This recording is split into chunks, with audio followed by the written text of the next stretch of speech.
This episode is sponsored by Bookish Wine. If you're as obsessed with Child of Shivay as we are, go check out Bookish Wine. They fell in love with the book, just like we did, and partnered with author JR Cathers to create something truly magical. Their December release features a special edition of the Child of Shivay book and a Shivaria Malbec, a wine with a collector's label inspired by the book. Bookish Wine is a quarterly subscription box pairing epic romantasy books with handcrafted wine for a truly immersive experience. Visit bookishwine.com to learn more and subscribe.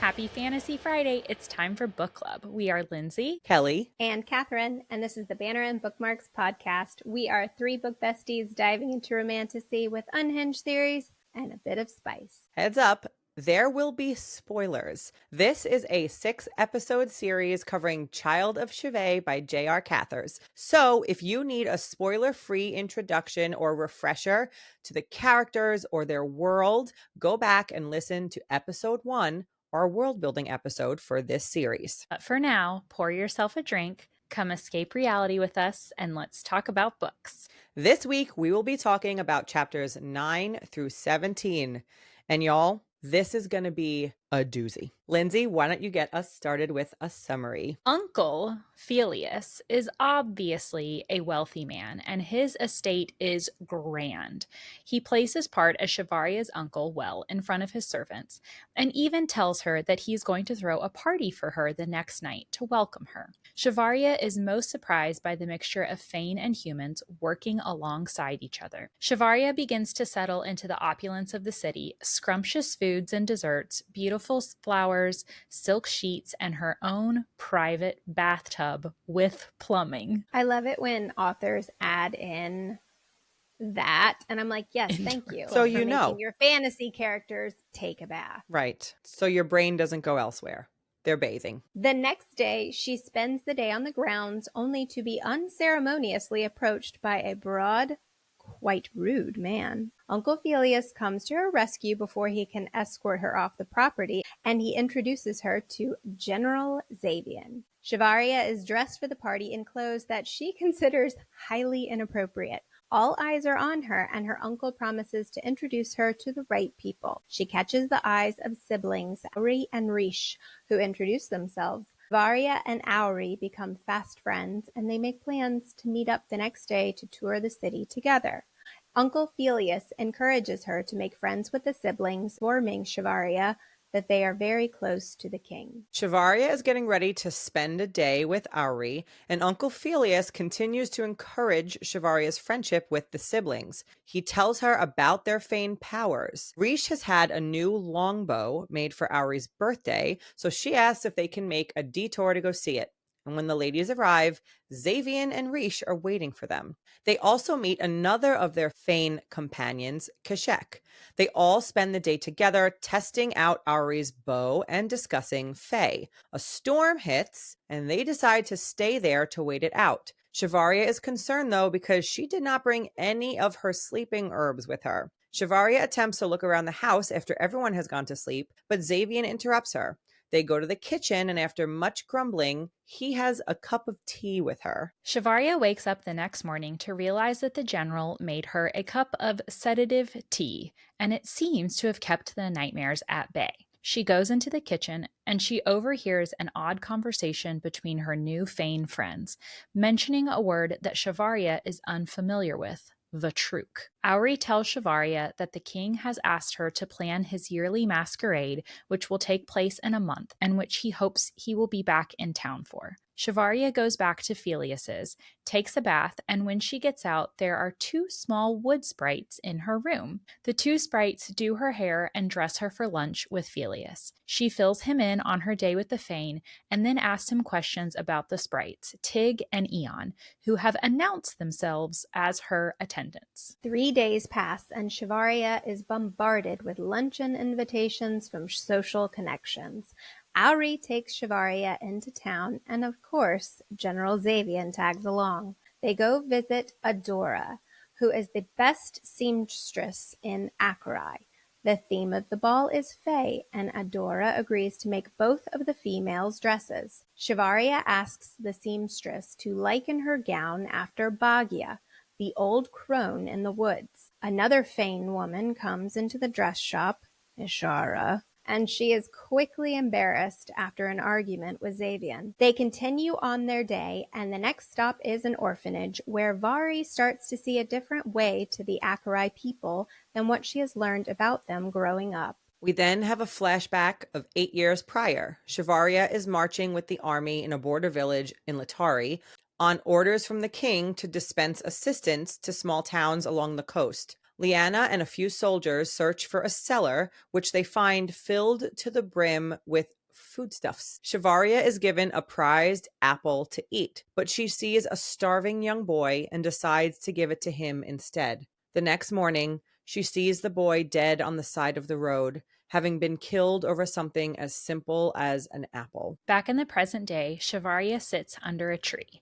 One of the sprites calls her Thehanya and tells her it means the old blood. She falls asleep there and again dreams. When she wakes up, it is very real to her. She takes off running into the forest. The demon is chasing her and she attacks it, only to realize that it is, in real life, General Xavian. He calms her down and they walk back to the manor house together. Shivaria takes a bath and she, Tig, and Eon fall asleep in her room together. I just find it funny that all of Lindsey's things talk about how Shivaria gets into a bath. Like, guys, she is bathing.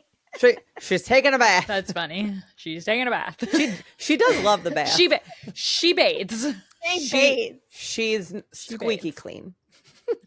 Auri picks Shivaria up the next morning, and they make their way to the castle to work on masquerade arrangements together. Shivaria uses it as another chance to learn more about the Fane and the Fae. Shivaria also notices that Xavian's demeanor towards her has shifted a bit for the better, although she can't quite put her finger on why. Back at the manor, Auri invites herself over for dinner.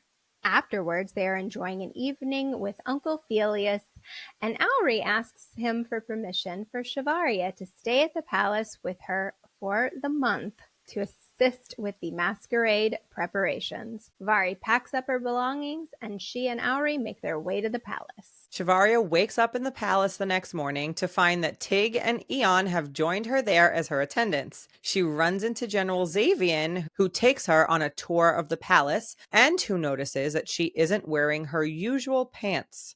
Auri comes to fetch her, and they spend hours working on arrangements for the ball together. Shivaria goes to her room for the evening, and on her bed, she finds a pair of pants. She decides to take the opportunity, with pants, to sneak out the window in her room and explore the castle grounds. General Xavian finds her, crafting a toy sword for one of the little boys at the orphanage, and he insists that they deliver it together. On the way back, they discuss differences between Latari and Acherai, and the general tells Shivaria that his people have sent regular shipments of food to Latari coastal villages since the war has ended. They enter the palace through the kitchens, and Shivaria is introduced to Medea. She realizes that she has dropped her sleeping herbs, but luckily she runs into Kashek, who makes her some tea. All right, let's get into this discussion. We're going to be here for hours. We are. Everybody, buckle up, everybody. Buckle up.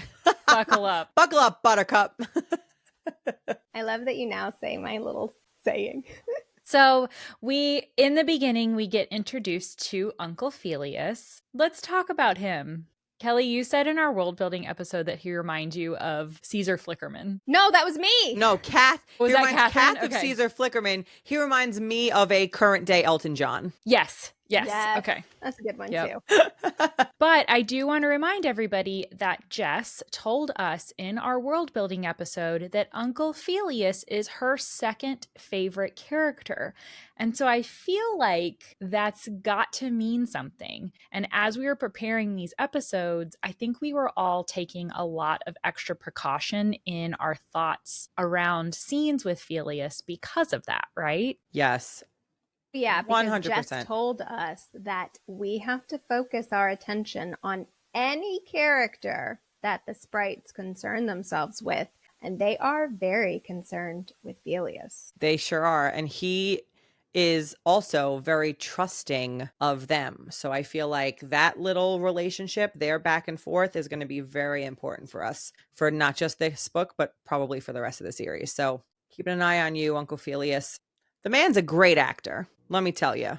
Yes. The man is a great actor. The character in the book that you were acting out in your brain is a great actor. Akurai is definitely a different setting from Latari. So she's coming through the streets in the carriage on the way to Felius's home, and everything is pristine. Ancient cobbled streets, colorful buildings, a spring breeze, cliffside parks, large copper statues, lush greenery. This place is like the Renaissance come to life, and it is nothing like Latari. She literally just cannot believe what she's looking at. And we get this quote that in the distance, the palace sits nestled against the base of many high snowy peaks.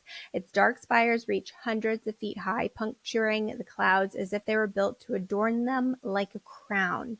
Rays of the early morning sun reflect off the windows of the tallest spires, casting out light in a glittering array like jewels among the heavens.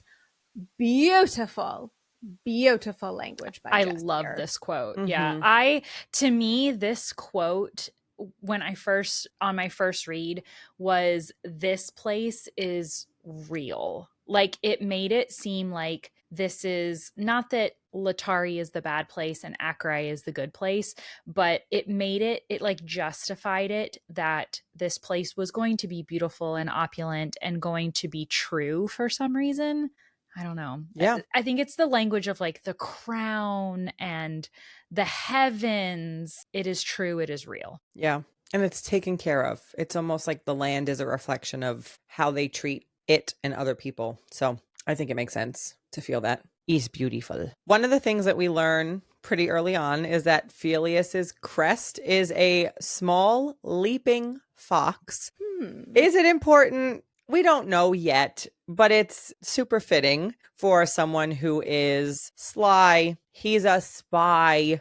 Is it too on the nose? Is it kind of obvious? Like, oh, I'm a spy. I'm kind of playing both sides. And also, my crest is a fox. Cute and For sure. curious. For sure. And Felius says to her right away, I am going to throw a party in your honor. So rest now, but get ready, because tomorrow basically everybody and their mother is going to be here to check you out. It's going to be all about you. And she is shown to her room. It is absolutely stunning. It's unlike anything that I think she's ever seen for herself before. It's large. She has a huge bed. She has silk sheets, gilded doors, an ensuite bath with plumbing, a velvet chair. It is a luxury on top of luxury. It's the best 5-star hotel room that you've ever stayed at. And this is just the extra room that they had lying around for her that she could stay in. And it's so sad to me. She sinks into that chair, and the quote is, "My throat burns as my eyes begin to water. I tell myself it must be the flowers, an allergy, a small inconvenience, and nothing more."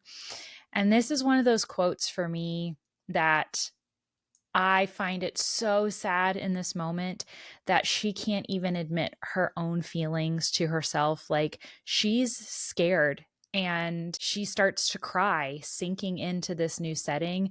And rather than admitting those feelings, she's like, oh no, it must be allergies. It must be the flowers. And I just find it such a sad moment for her character. Yeah. It is. It is. Yeah. But I mean, she said when she got off that boat and she stepped foot in Acherai, she was going to box off all of those feelings she had for Vikesh, and she was going to move on. So this is really the first of many examples of her shutting down her emotions and blocking off any feelings, because, I mean, it's so fresh. She basically was just dumped on a boat.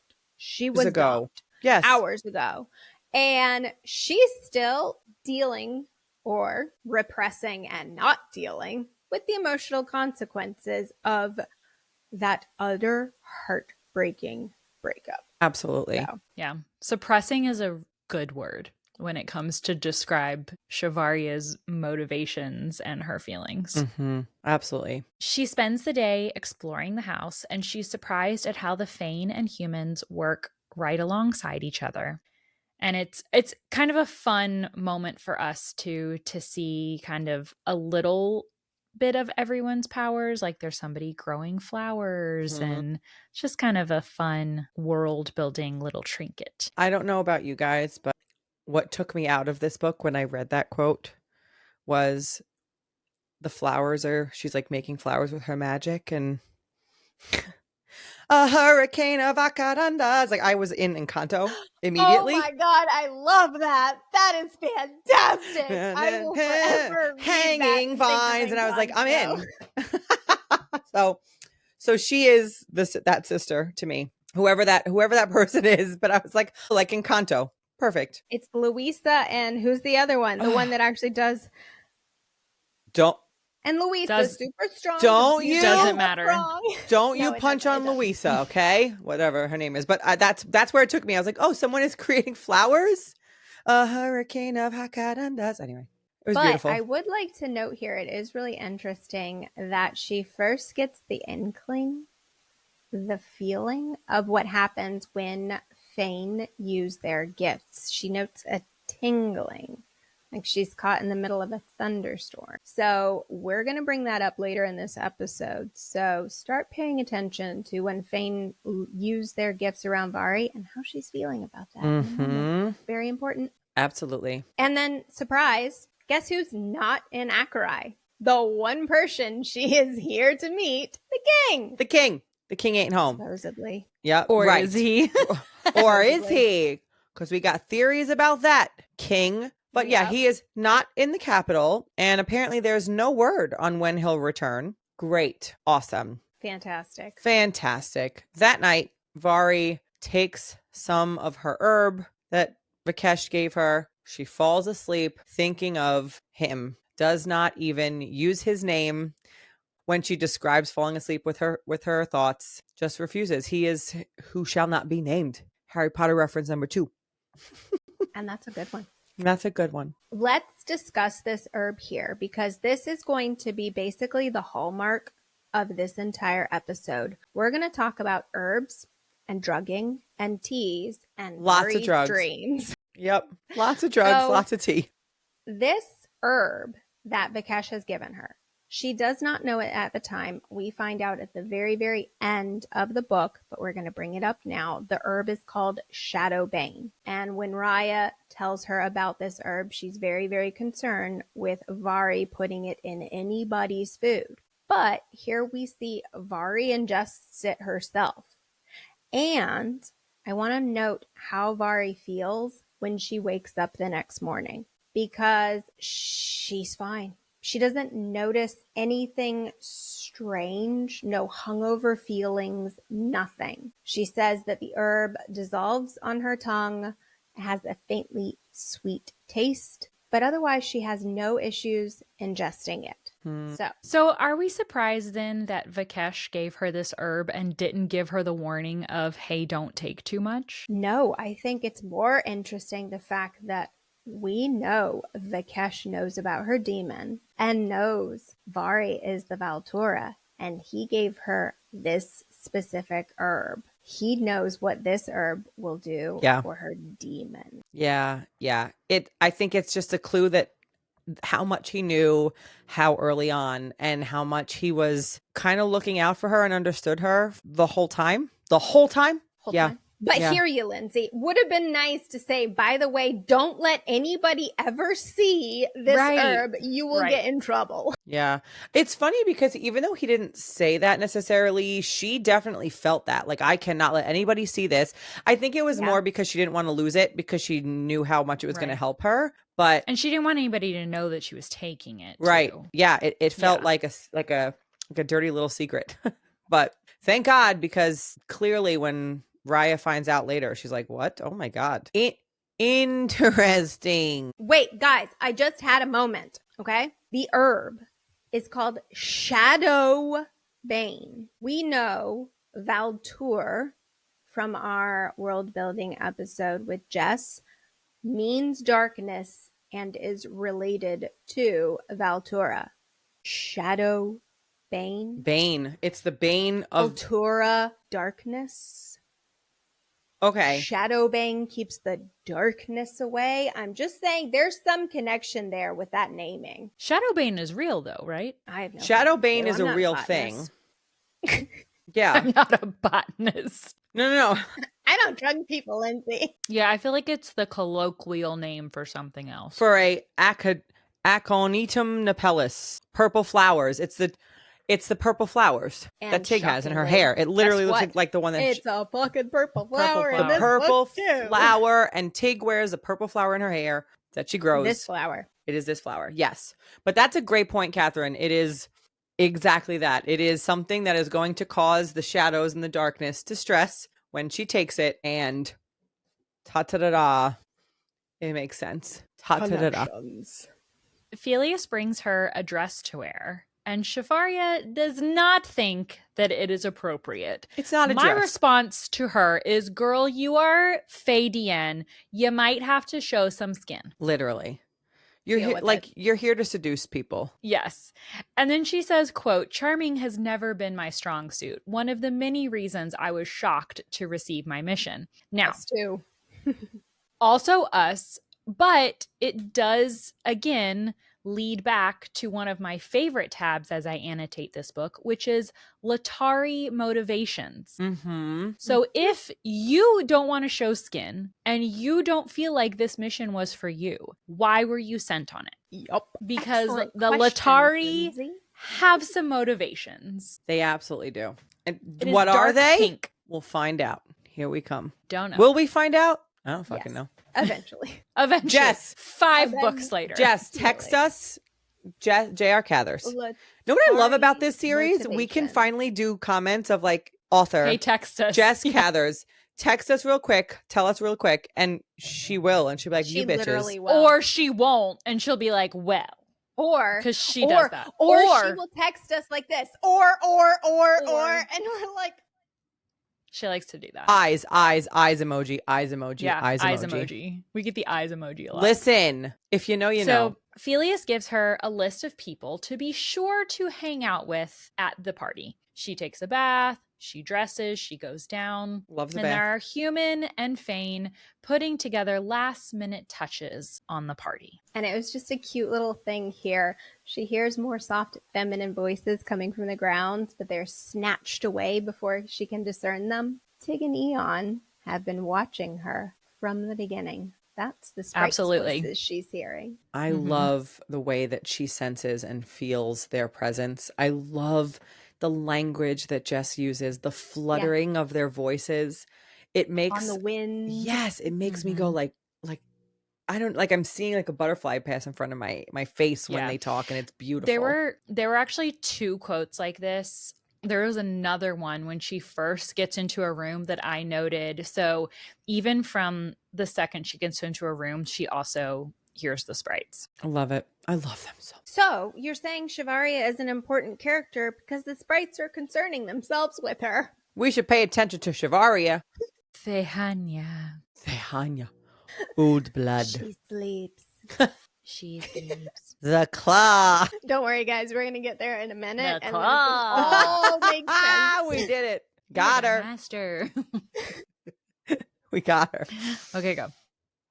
Shivaya reflects on the differences between the two kingdoms. Quote, if only I could bring a piece of Acherai back to the Latari.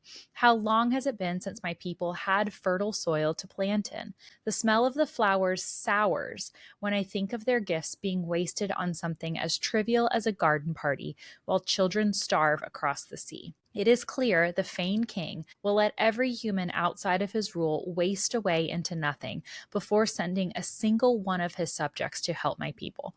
And for what reason? Power? He deserves to die for the atrocities he committed during the war, and he deserves to die again for his indifference to suffering that he has the power to end. I've never taken a life. His will be the first, and I will relish each and every one of his dying breaths. Watching the light fade from his eyes will be the one memory I will live happily on for the rest of my life. Woof. Girl. It's what you call ironic. Here's the thing. It's great because, again, Latari motivations here. Mm-hmm. Remember, everyone, that this is written from Shivaria's perspective before she knows what's really going on. But doesn't it give you a really good inkling as to why she takes the actions that she does? Absolutely. Right. Absolutely. I also love this paragraph specifically because to me, it is a beautiful foreshadowing of what I think Vari is going to think, feel, and believe about her own king once she realizes what has been happening, because we will learn what we learn later on. In this episode, we learn that the king of Acherai has been sending food since the war. Right? Like, we're starting to get information. And if you read this paragraph and instead of Fane King, put Latari King in here, this is exactly, I think, how she is going to feel about him, because he is doing these things. He is committing these atrocities. He, in my opinion, and I think in most people's opinion, deserves to die for what he is doing to his people. And so I love this paragraph because I think it's going to be the thing that she literally flips on her head when she finally acknowledges and agrees. Oh my God, I finally figured it out. So if we flip the whole paragraph, Let's do it. You're hearing it here first, people. Kelly is saying that Vari is actually going to kill the Latari King. I actually do think that. I actually do yeah. think that. Yeah, I absolutely do. We're going to figure out what his name is and we're going to kill him. First, we're going to figure out what his name is.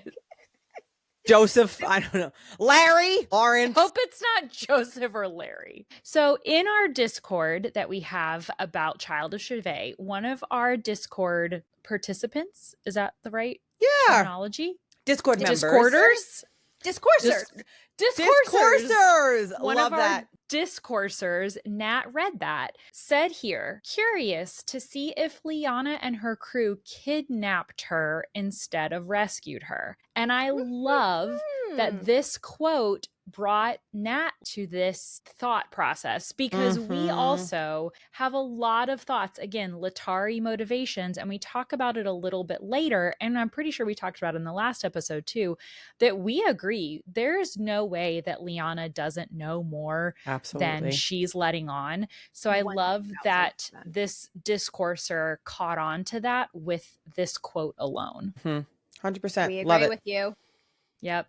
Now, Kelly, introduce us to General Xavian. I'd be honored to.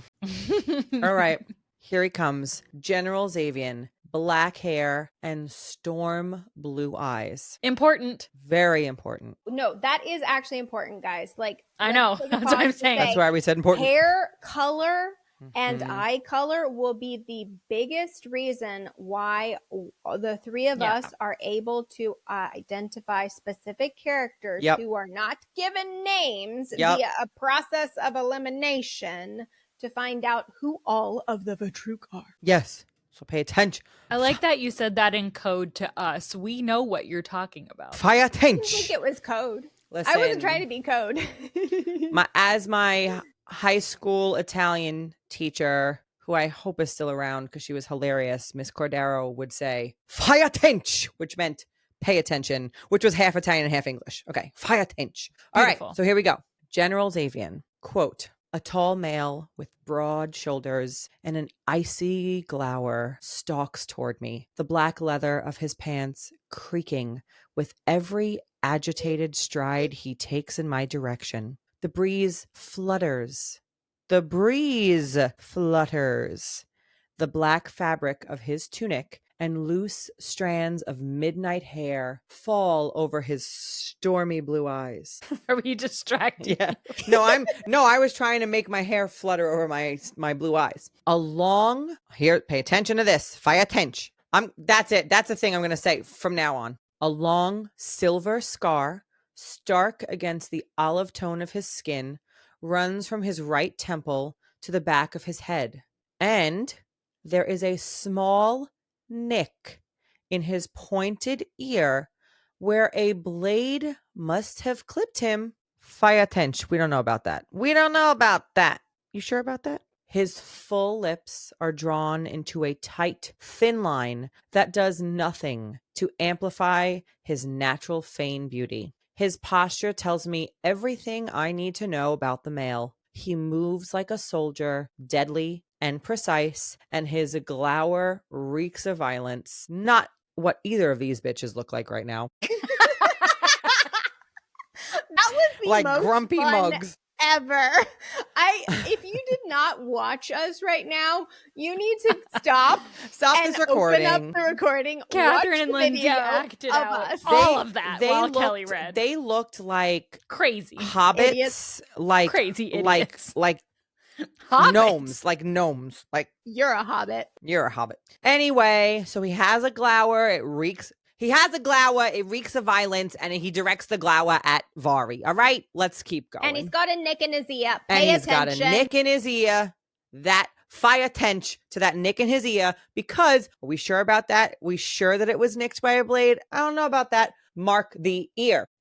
An immediate tension, right? Immediate. Like straight out the bat, there's sexual tension between the two of He them. makes a beeline for her. Or angry tension? It is sexual tension. A bit of A, a bit of B. A little bit of both. I feel it. And he is kind of mean to her. He is. He's like, he basically is like GTFO. Who are you, Yeah. GTFO? Yes. But also, hey, I was invited to Felius's house, but I'm going to find the first human and just kick her out of the party. Assume she shouldn't be here. Okay, and let's talk about that because Lindsey thinks / knows that Xavian is the king. I will not. I won't. He's the king. I won't Die get on over the it. hill. Die on the hill. Die Bury on the me hill. on that hill. I will be buried. So why, in this moment, is he prowling Felius's party? Like, even as the general, why is he there making sure it's safe? And as the king, why is he there to make sure it's safe? Curiouser and curiouser. Right? Like, I just... If you look at it from either perspective, whether or not you believe that he's the king or he's just the general, why is he prowling the grounds of Felius's house? Yep. Here's the thing. We've pointed this out before, and we will continue to point it out. But there is something strange about how protective he is when Auri is involved. Auri is there this night.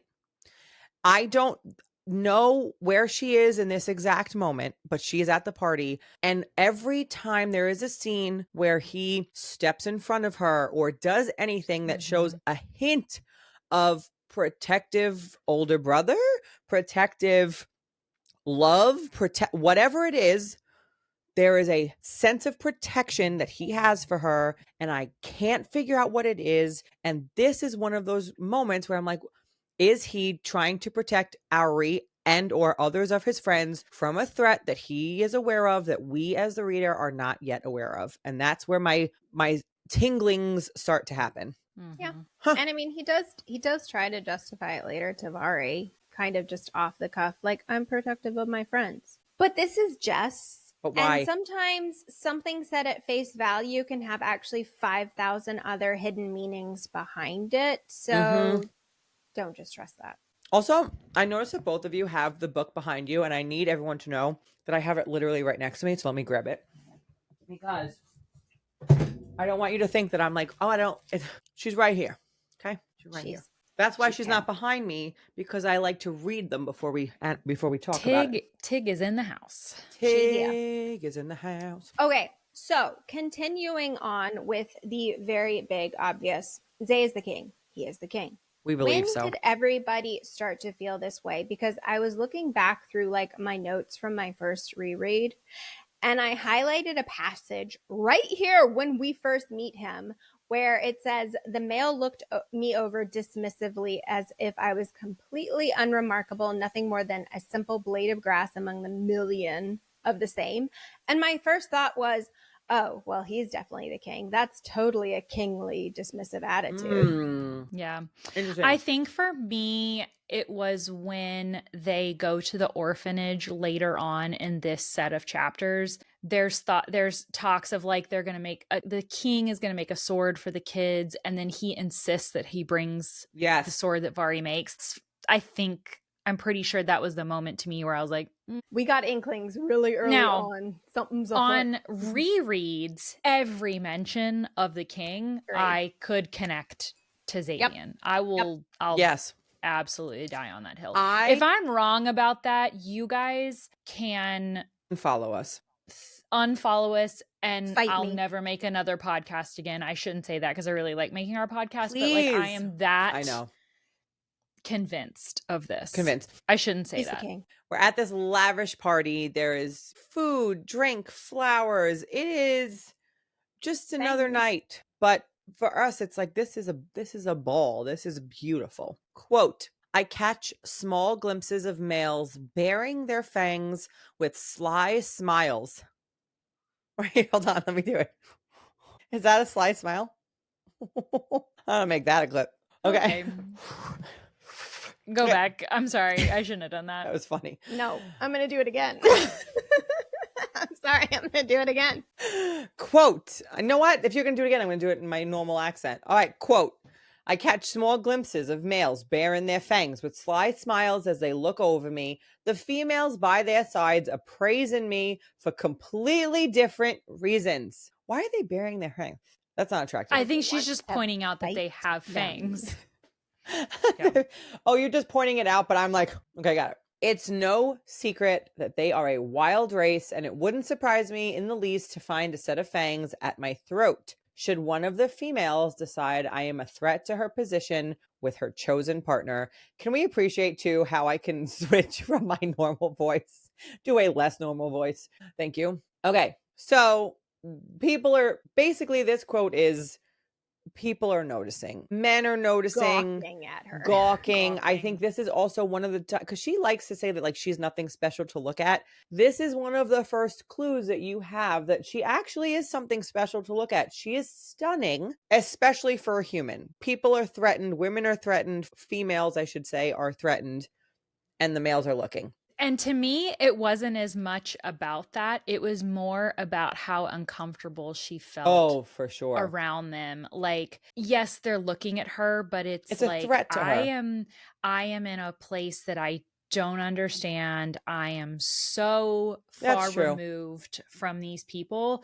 Like, to me, this quote was more about what she thought about herself and her situation. That's true. Her own level of uncomfort. Okay. Now, like that. Do I think that to other people? Yes, they were looking at her because she's a human and they don't know who she is, and she's being presented to their court. So I think it's a little bit of both. Yeah, right. But it's from her perspective, and so it's a good point out that she is like, these people are looking.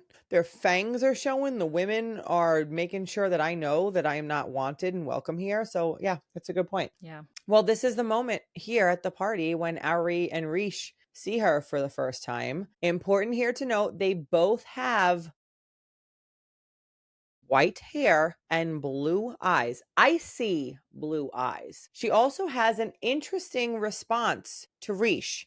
She says, quote, the chill in my spine grows, stretching around my rib cage. In the depths of me, the demon stirs, unfurling lazily as if to examine the male itself. I whisper a silent prayer to the stars when the demon recedes, resuming its fitful slumber. I stifle my surprise at its response to the male. What the hell? What are we thinking about this? Like, this is a very strong reaction from her demon to this male. Yeah. We've only seen her demon in her dreams up until this point. Why is it responding in her waking hours to Rish? What do we think? So I think it's more important to view it from the other way around. Okay. Is a Breck, right? And a Breck is someone who can amplify or block powers. Yes. I think in this moment, it's not necessarily about her demon reacting to him. It's more about him realizing that there's a human in the crowd that his powers react to, right? Like as a Breck, his job and his power is to like reach out and touch other powers, and it reaches out and touches a human. Yep. So that means that her, like, obviously we're in the spoiler zone, right? We know that at the end of the book, Shivaria is something else, right? She's not human. Bigger. She is not human. And so this is that first kind of hint of his powers have reached out and realized that this human might be more than she says she is or that she realizes. Absolutely. Yeah. And Jess told us in our world building episode that this is her feelings of having a Fane reach out and touch her with their gift, and that Fane will test their powers against other Fane to see who's stronger, and that's considered a little bit rude. Yeah, but it's a faux pas. Here is what I have discovered. So I noticed how she had the language of icy tendrils down my spine. That is the key. Anytime from here on out Vari ever mentions, and I know because I looked into every single one of them, icy tendrils on her spine. Yep. That is a Fane testing their gift against Vari. And every single time in our episodes when that occurs, we're going to point him out. But just to let you know, it happens with Rish, Nyx, Sai, Siseri, Torin, Nurai, Ishara, Voss, an unnamed healer on the boat at the end, Bagia, potentially Felius, what? But he's a human, and probably Kashek. Yeah, was that so 12? It's 13. I just counted. So for everyone not following along very well, Katharine in our outline has 13 instances of Shivaria feeling a chill along her spine. Yep. That's a lot. Lots of chills. This was also the moment for me that I connected the use of the term her demon with she is Fane and has power or is more and has power. Yes. So from here on out, anytime we talk about Shivaria's demon, connect that, right? Her demon is a manifestation of her power being shuddered in her body. Yes. Yep. Absolutely. Bound, if you will. Bound. Exactly. If you will. I will. Love that. Yes.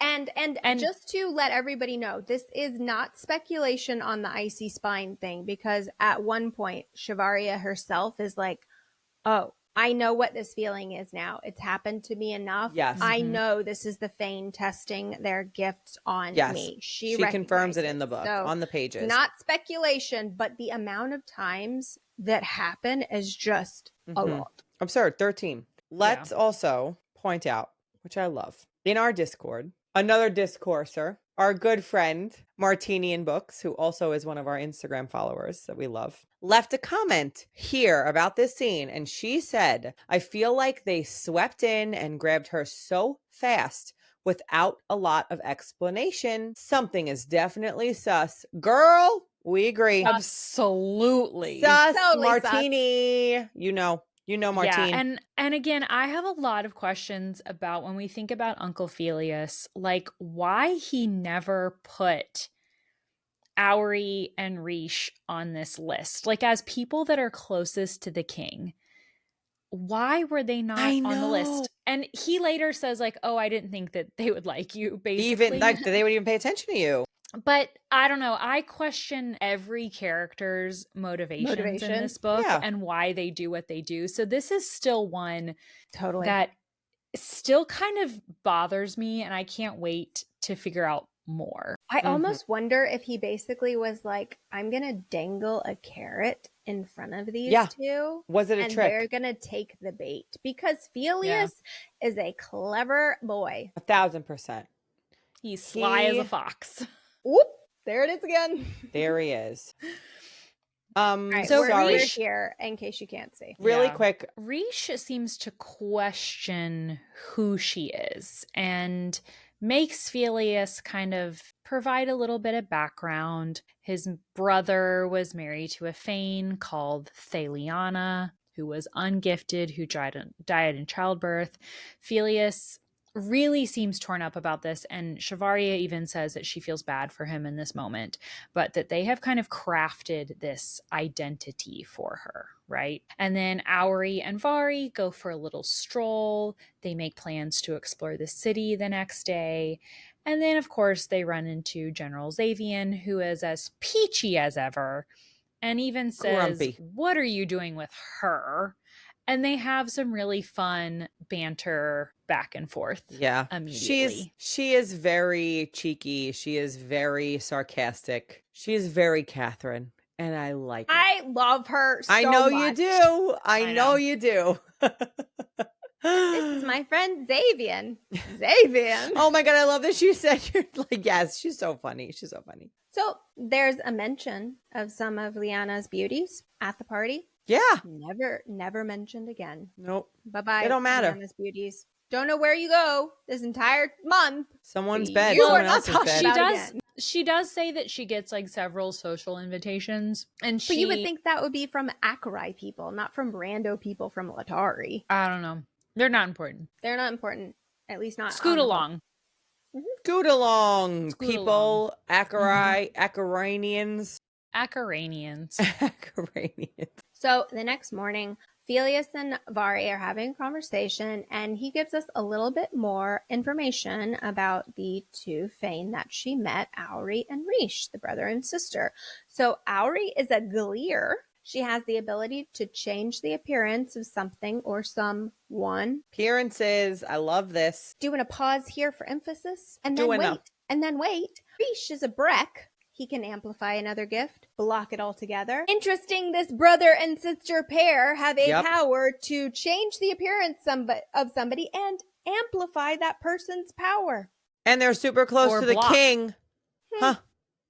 So fascinating. Who we are convinced is Xavian, but okay. But we also find out Fane are very private about their gifts and the extent of their power. So Fane gifts are only as strong as their opponent is weak. Now, we really don't get any more details of Fane gifts for a while and how they work. I mean, it kind of makes sense that Vari doesn't really ask questions because Felius kind of warned her off about that. Like, they're very private. This is a very delicate matter. Don't really ask about it. So in this, I can't really fault her too much because he told her, don't ask questions about people's gifts. Right. So, pay attention, but don't ask. I agree with that. That's fair. Since we are convinced that Zay is the king, but people are calling him the general and not the king, I personally am operating under the assumption that Zay, the general, is like his normal state of being. He's not. This is how he normally looks as a Fane, as his person. I get the impression that when he is operating as the Acherai king, that would be when Auri and Riche's gifts are in play. Because think about it, if the king is so private and not seen a lot, it would make a lot more sense for them to change his appearance when he's presenting himself as the king versus when he's there as Xavian. Because, I mean, think about, he's been walking around in Acherai this entire month. Sometimes he's with Auri and Riche. Sometimes he's not with them or near them, and his appearance doesn't change. So that's why I get the impression that he's just walking around as Zay this is what he truly looks like. And Right. it's when he's the king that they disguise him. Yeah. Honestly, I think us finding out that these are the siblings' gifts is another big like about Zay being the king, because how convenient to have these two as best friends that can do these things for you. So come on. Best friends that live in the palace with you. Right. That have exactly. But also Yeah. remember, we find out later, Medea tells us that when Auri and Rish, as children, their father went off to Brax to look for their mother, who did they leave in charge She left of them the in care of the siblings? king. Yes. The king of Acherai. Absolutely. That's Who's true. now close with Xavian. I also have a lot of questions in this moment about Pelias and what Pelias knows. Like, if he truly is, and we know he is, there's no question, a spy for both sides. He's a double agent, right? Yep. What does he know? Does he know that Xavian is the king? He warns Shavaria in this conversation to stay away from the general, and I want to know why he says that. Yeah. Especially if he knows that Xavian is the king. Like, it makes me feel like he's leaning towards one side or the other. I guess if he knows that Xavian is the king, and if, because he is that double agent, he knows. Kelly, why are your hands up like this? I'm so stressed. I have so many theories about this. To kill. if Pelias knows that Vari is there to kill the Fane, or to kill the Acherai king, right? And nobody is supposed to know about her mission, but I mean, it's Pelias. He knows secrets. His head is full of them. Then that's why his hair is so big. Exactly. It's full of secrets. I don't think he has a lot of hair. So much for continuing the quote. I was really glad that we made the connection. Anyway, it does make sense then why he would warn her away from the general. He doesn't want her to kill Zay, the king. So maybe that's why he's warning her away. Maybe it's simply like, I don't want you to kill that king, so I'm going to send you away. Or is there more? Because there's probably more. But I feel like it's not... I hear what you're saying, but I also feel like for Pelias, it's about Shavaria finding out the truth, because we know that he is on the side of the Fae and Tig and Eon. So if he were to push Shavaria towards Auri and Rish and Xavian and figure out who they really are, and in turn figure out who she really is, I feel like that would be a way to push her closer to the truth. But by not putting her in front of Auri and Rish, not telling her that Xavian is the king, it's almost like taking her farther from the truth, which I don't know why, right? Motivations. What are they? Motivations for sure. Yes. Here's why I feel like I keep doing this, because I'm stressed about this concept right here. Is something that when I say it haunts my dreams, I literally mean I have woken up multiple times in the past week thinking about this. I also believe strongly, like, I will die on the hill, you will bury me on the hill, that Xavian is the king. Okay. So that is my stamp in the hill.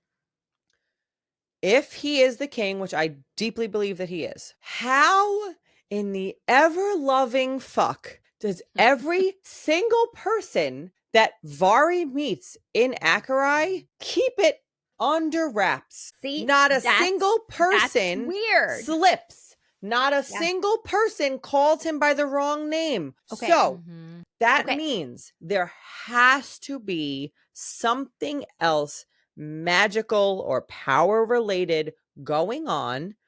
And I don't think it is as simple as Auri and Rish have these powers. That is helping. Agreed. Right? Agreed. It's for more. sure. Right. We've talked about this. I know more. y'all agree with this. And I want to make sure that our listeners hear this, because we are so serious about this. They are absolutely, in our minds, changing his appearance, helping him to play this double part, right? Xavian the general, Xavian the king, or whoever. Maybe they don't even call him Xavian as the king. Who knows? We don't know that yet, right? Because it's our theory. But what else is happening?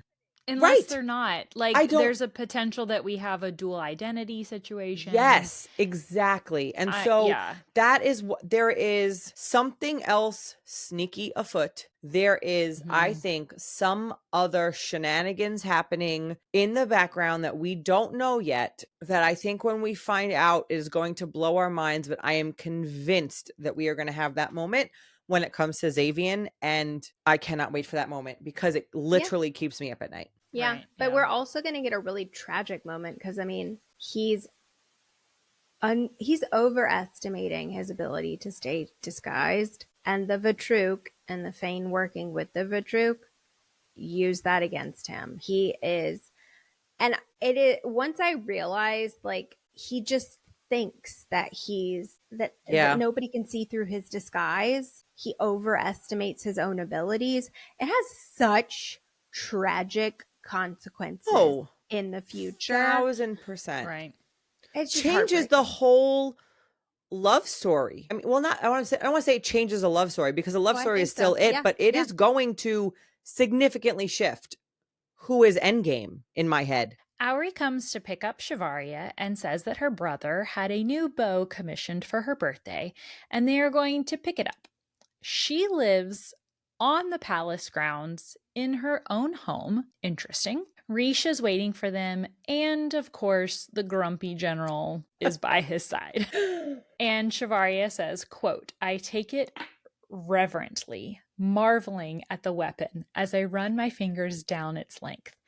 Never have I seen its likeness. Though it is imperfect, I find that the right type of flaw has an uncanny way of making something more exquisite. And this is one of my favorite, like, back and forth between Shivaria and Xavier here. It's so funny.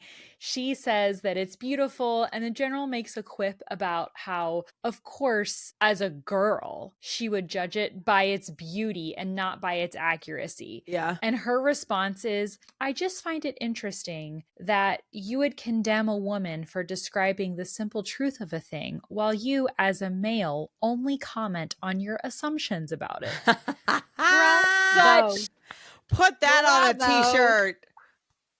Love Put it on it. a like bumper sticker. such good banter between them. And Auri is like,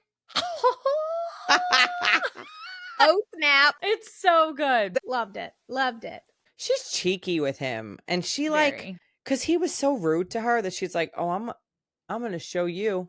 Love It's it. funny that you say that she's cheeky with him because, as Jess told us, think about her interactions with Kesh the first time she meets him, her interactions with Xavier, and between like Vari and Kesh, he's the cheeky one and she's the serious one. That's but true. Between Xavier and Vari, Xavier is the serious one and Vari is cheeky with him. And it's just kind of a little fun there. Interesting. There are some really great couplings, whether it's love couplings or friendship couplings or whatever the relationships are. There are a lot of two characters that have really good back and forth together in this book, and I think it's just a sign of how good of a writer Jess is. It's makes it a lot of fun. Or about how conflicted we are going to be later about her relationship with Vikesh versus her relationship with Xavier. 1000%. I think that's a good point, Lindsay. I think by book 2 we are going to be Team Vikesh or Team Zay. Like, come on. I'll be honest right now, I'm Team Zay. But come on. We'll see. mean, how could you not be, really? Because we have the tiniest little bit of time with Kesh over he the ruined book. her life, and I don't. Okay, like, Jess can say that that's her underrated character all she wants, but show me the money. Like, until I see more, Zebe is show me the money. Is it? And she'll be like, "Sit down, Kelly. I will show you more." Book 2. She's gonna. I cannot wait to. Oh my god, I cannot wait to read that book. Anyway, so she has the bow in her hand and she sees a wood sprite with violet eyes, her first fae, and it is Eon. Still watching her. Yes. She says that she thought all of the fae in this veil. She says that she thought all of the fae in this veil had fled this veil in the sundering, and the general snarkily reminds her that fae are fae too. So we have like a but Venn diagram really. of Fane and Fae here. They are a circle. Well, no, they're not a circle. No, They're The Venn Fane are diagram. part of Venn Fae. diagram. You're right. Venn Venn diagram. Venn diagram. Yep. Yeah, you're right.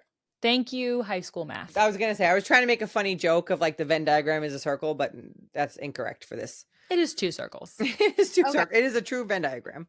I'm going to get on a soapbox here because this is something that even with 3 rereads now, it still makes me angry. And I find it even more and more hypocritical every single time I read it. So Okay. we meet Kashek for the first time. Fane, green eyes, dark brown hair. Just note, why does Auri not immediately introduce him to Vari as my mate? Like, I would introduce my husband as, this is my husband, here is his name. It is a natural thing to do. Auri doesn't do it. And it would not bother me, but for the fact that Auri decides to poo-poo on Vari for not asking questions later in the book, to the point where Vari is like, great, I have ruined my friendship with Auri. And I find Auri's blaming of Vari so one-sided, as if Vari holds all the responsibility between their friendship, when there are instances, like here, where Auri could have mentioned, Kashek is my mate, and she doesn't open up to Vari. So don't poo-poo Vari not opening up to you in a brand new land when she's met you for a month, when you don't open up about, hey, this is my mate. Yeah. Everybody knows he's my mate. It's not a secret, but I'm not going to tell it to you. Okay, not that I disagree with you, but But I also I have a butt think too. I'm curious if yours butt is the same as my butt. It's not in real life. Slightly our different. butts might be different. Our butts are a little different. I don't disagree with you at all, Katharine. Like, this is my husband. Right.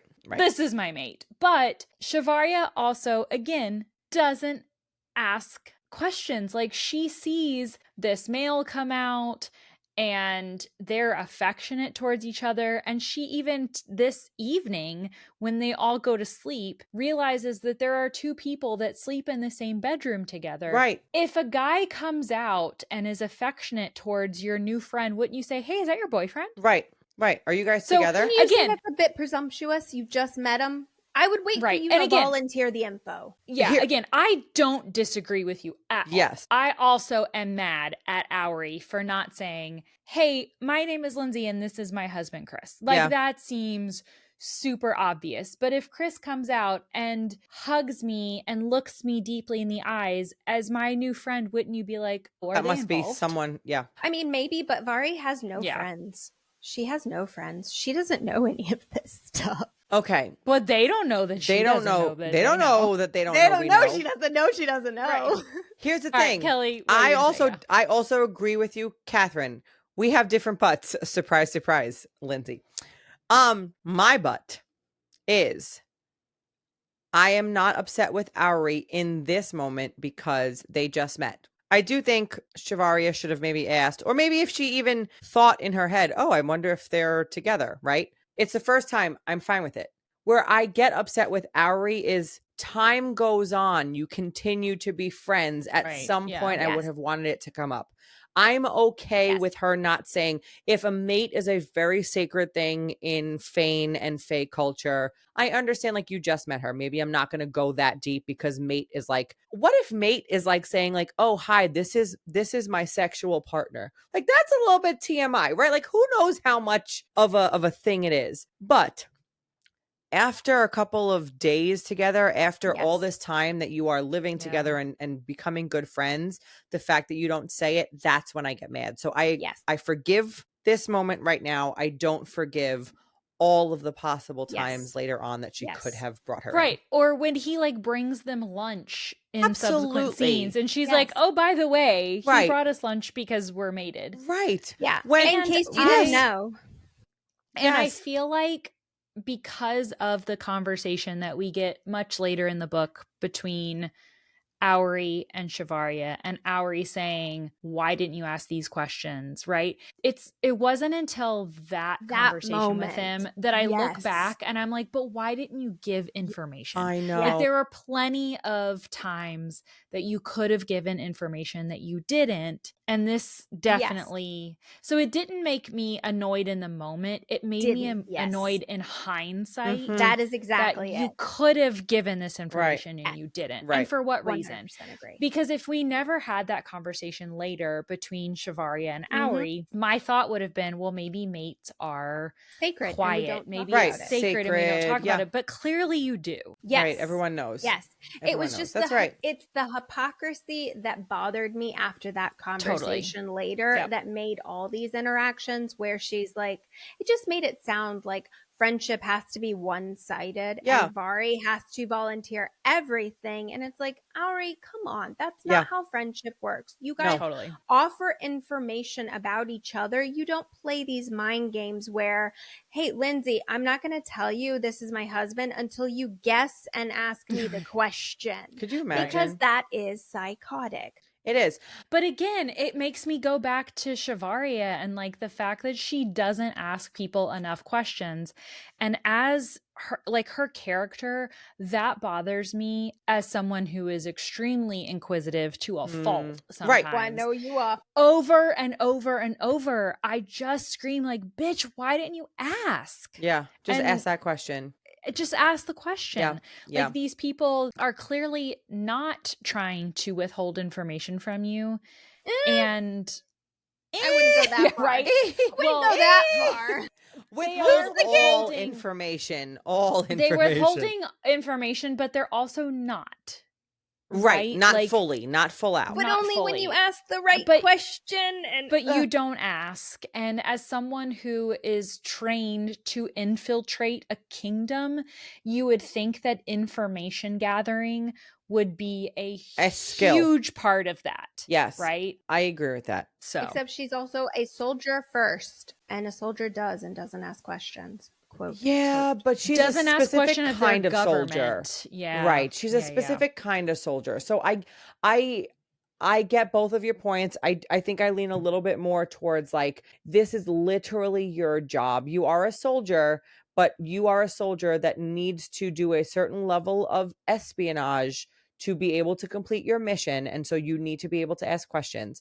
And it makes me have these red flags being thrown up because we've read some books lately and a lot of books that exist where there is some type of reason why a character or a type of character cannot divulge information, oath bound, all of these concepts that some of them are might in this be in book. Play here. And that is my question is, to me, that is the only saving grace for this piece is if there is some type of oath bound reason why they cannot share things. If not, and I'm not saying I like Auri. The whole book, at the end of the book, am I mad at her? Yes. Am I against her? No. Right? Like she is still on my good list, but that would be forgivable for me if there comes something that says that there's some kind of oath-bound type of thing, and that is the reason why she said, I wish you would have asked questions. If not,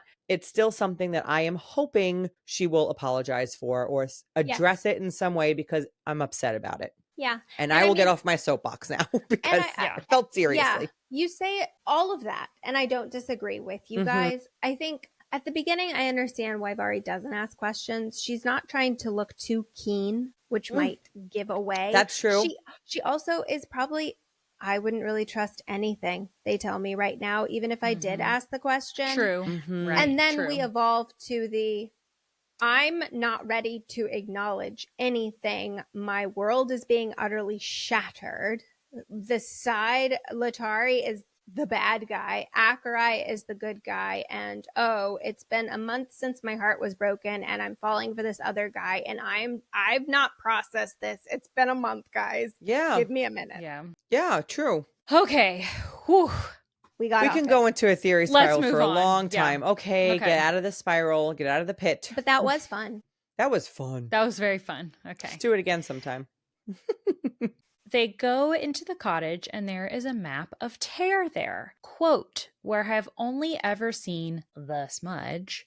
This map boasts colorful depictions of mountain ranges and countryside in a land so vast, Acherai could fit inside it 5 times over. Ooh, It's big. it's big. It is actually called Brax. And Riche asks her, challenges her, why do you think the Latari would censor it on maps? And she knows in this moment, like, he's questioning this about me and challenging me here, but she kind of move on. They both move on in that moment, right? But he does say, he asks her why, and she says, well, obviously it's to keep us safe. What other reason do they have? And he doesn't answer her. They move on. He is baiting her Absolutely. here, which at this point in the story, I think it's safe to assume that none of the Acherai clan knows who she really is. Absolutely so not. If they don't know who she really is, why is he baiting her? Is it really just I know that you came from Latari. I know that Latari lies about who we are, and I want you to know the truth. Like, do we feel like that's all it is? Yeah. Probably that, plus he felt her power, and that's just sus. Right. And so he's going to just kind of bait until maybe he finds out a little bit more and feels comfortable with her. Because it's interesting, this is the only time he's kind of this way with her. He becomes very warm with her very, very quickly. So his sus feelings, they don't last long. That's true. He really does warm to her quickly. That's a good point, Kath. Mm-hmm. I was actually shocked in the next scene after she meets him and she feels all these things about him and her demon pops up and then they're like, oh, he's so friendly. I was like, whoa, that was a 360, a 180. 180. Mm-hmm. Right. Yeah. Notice how I had to correct my math. No, it was only 180. 360 gets you back. Would have been a turn right back around. Would have been a turn right back around. I judge you again. We also get introduced here to this really cool book of drawings that Auri keeps, and she draws all of the fae that she has seen, which is really beautiful for Vari to look through and very educational. We see in this book, wood sprites. We get a note here that all that remain after the sundering are supposedly female, because we know that we see another wood sprite later in the book that is not a female. And they have a leaf-like serrated edge along their ears. We also get a drawing of Bagya, the old crone. She is not a species of fae. She is, quote, just Bagya.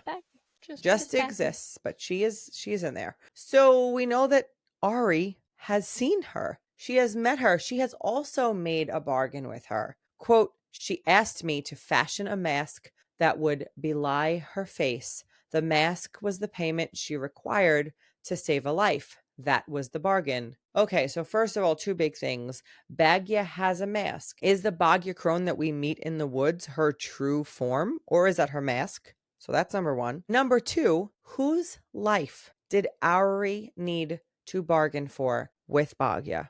Because we know that it is a very serious thing to make a bargain with the crone. When we first learn about Bagya, we know that she only shows up when you truly have no other option, and you do not want her to show up because that means that there's nothing left. So what situation was Auri in, and whose life was on the line that she needed to make this bargain? Yeah. So going back to your question number 1, Mm-hmm. it is interesting that Shavaria says, like, she recognizes Bagya. Yes. So whatever mask Bagya had on when she met Shavaria for the first time was really not that different. Shavaria points out that the only difference is her teeth. Oh, I forgot about that. You're right. Black. So, right. Also, what causes blackened teeth? The Pitch. herb. The herb. The pitch. Yeah. Not Pitch the herb. does. Pitch. The drug. Pitch is different. So I don't know what that means, but I feel like it's important to point out. And second, if Bagya was given this mask by Auri. Let's also not forget that we don't know the timing of when Auri gave Bhagya this mask. I think because we know that Auri is Fane and she is older, we assume that it is prior to Shivarya's encounter with Bhagya, but technically we don't know that. That's true. So if Shivarya is looking at her and she's looking at her in the book and going, oh, I recognize her, whatever mask Bhagya put on was actually not that different from what Shivarya saw and what Auri saw. That is such a good point. And yeah, I have a really quick unhinged. point. Yes, Can I please. go unhinged? Please do. But I have a quick point because I think it's not going to be part of your unhinged spiral. And then we can go into your unhinged spiral. My question is, when you think of a mask, you think of something that you can take on and off at your whim. So my question is it a mask that she wears permanently and keeps on for long periods of time? Or is it a mask that she can choose when she wants to don this mask to play a different part in the moment and then take it off? Like, I don't know if we're going to get that answer, but I feel like the details, the logistics of the mask are important. Big so questions. that is my question. Let's go unhinged. Katharine, what do you have to say? So what if Bhagya didn't want this mask to use it herself? We assume that this is a mask for Bhagya. But isn't it very, very curious how at the very, very end of the book, a so-called human that we were introduced to as the Master of Shadows turns out to be Fane? So what if Bhagya crafted this mask so that Vikesh could appear human? Or by what you're saying, what if she crafted so that Xavian doesn't appear as the general? To the king. Or as the king. This is blowing my mind. What if it wasn't for her? I'm yelling. Again, go back to Shivarya. She recognized Bhagya in the book. Yes. Which leads us to believe that Bhagya is not wearing the mask. Exactly. Right. It's the same face that Auri saw when she confronted her.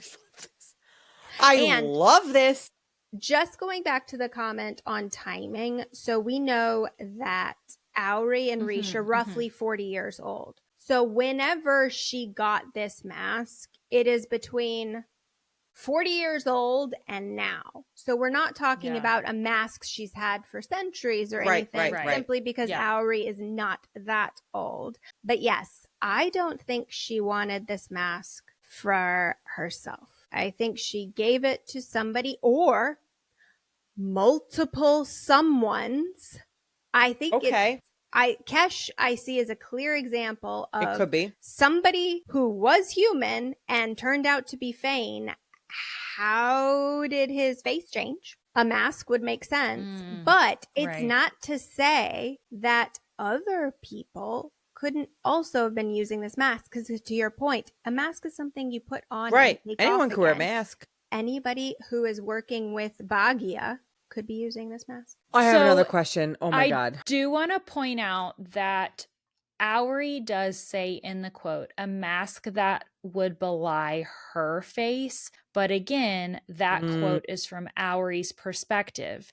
So knowing how the author likes to take those things and kind of twist them around, I feel like Jess wrote this, her face, so that we think that it is masking Bhagya. But in reality, we have to remember that this is from Auri's perspective and we don't know, right? I love that theory. That blew my mind. And what if Bhagya is the mask? Because if Auri gave this crone, this person in the woods, this mask, she, in theory, could have seen her in the mask and so drew her as she was after. And that is maybe the person that Vari sees. So is Bhagya her true form? Right. Yes, or is something else her true form know. and Bhagya is the mask that she plays in the woods as this creature? 100%. We don't know any of this, but it's fun to speculate. Oh, God, you guys. And let's further speculate, like we said. Number 2, of your points, Kelly, is whose life did Owry save? Yeah. Yes. I think the first thing that comes to my mind is her mother, only Could be. because, Yep. and this is reaching, guys, but one of the only other connections to people that we hear with Owry through this book is that her father went to Brax in order to save her mother. That's the only connection, other than the people that are in front of us. And we're going to assume that this is someone who's not in front of us. Although as I say that, I'm almost like convincing myself that that might not be true. There's a potential that she could have saved Kashek or Reese or Zay, which is who I thought immediately when I read this. Right. Yeah.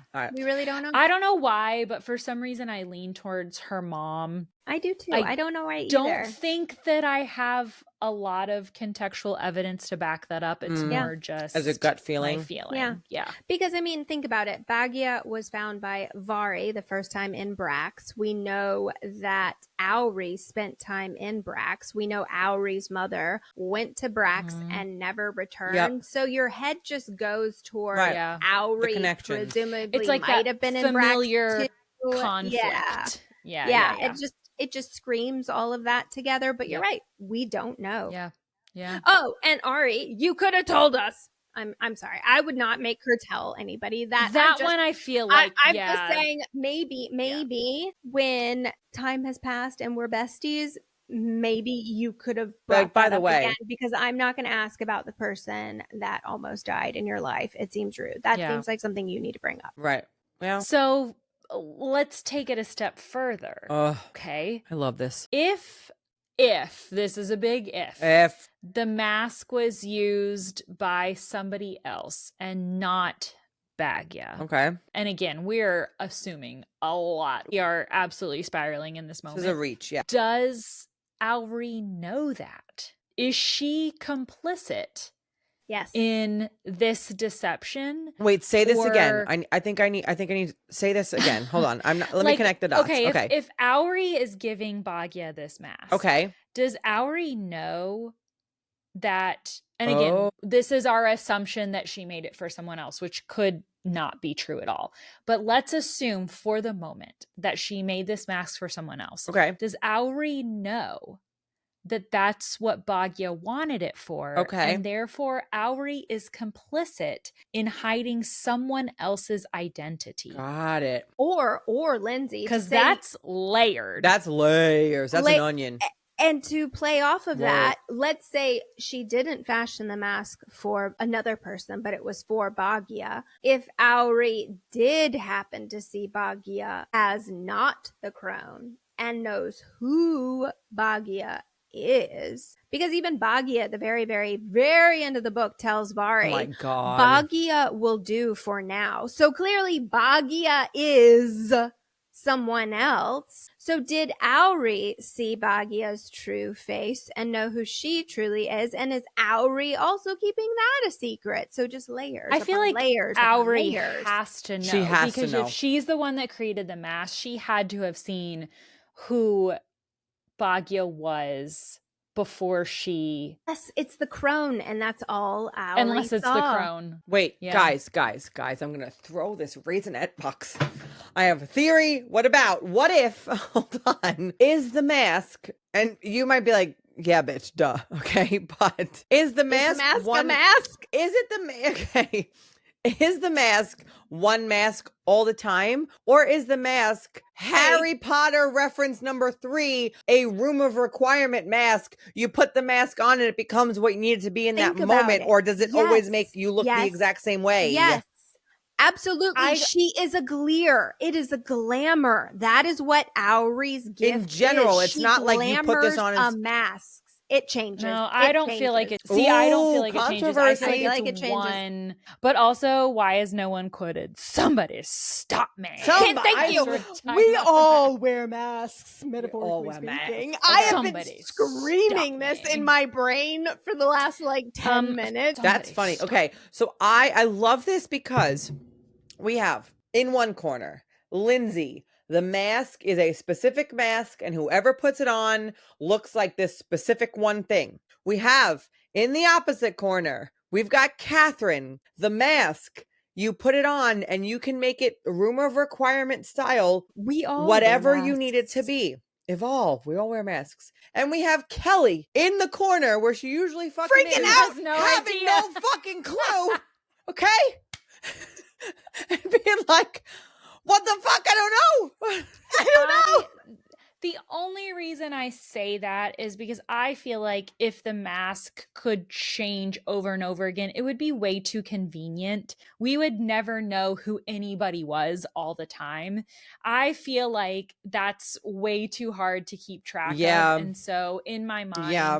I think that it's got to be more simple than that the mask is hiding an A specific identity. Do I know if it's Bagya or someone else? Right. I don't know where You think I it's a land one-time, there. not a one-time put use. one You more think it's thing a out one here. identity use. I'm going to Okay. put one Yeah. more thing out there. I can't wait God. because One I'm more already thing. fucking confused. Okay, great. If it's a mask to just belie one face, Mm-hmm.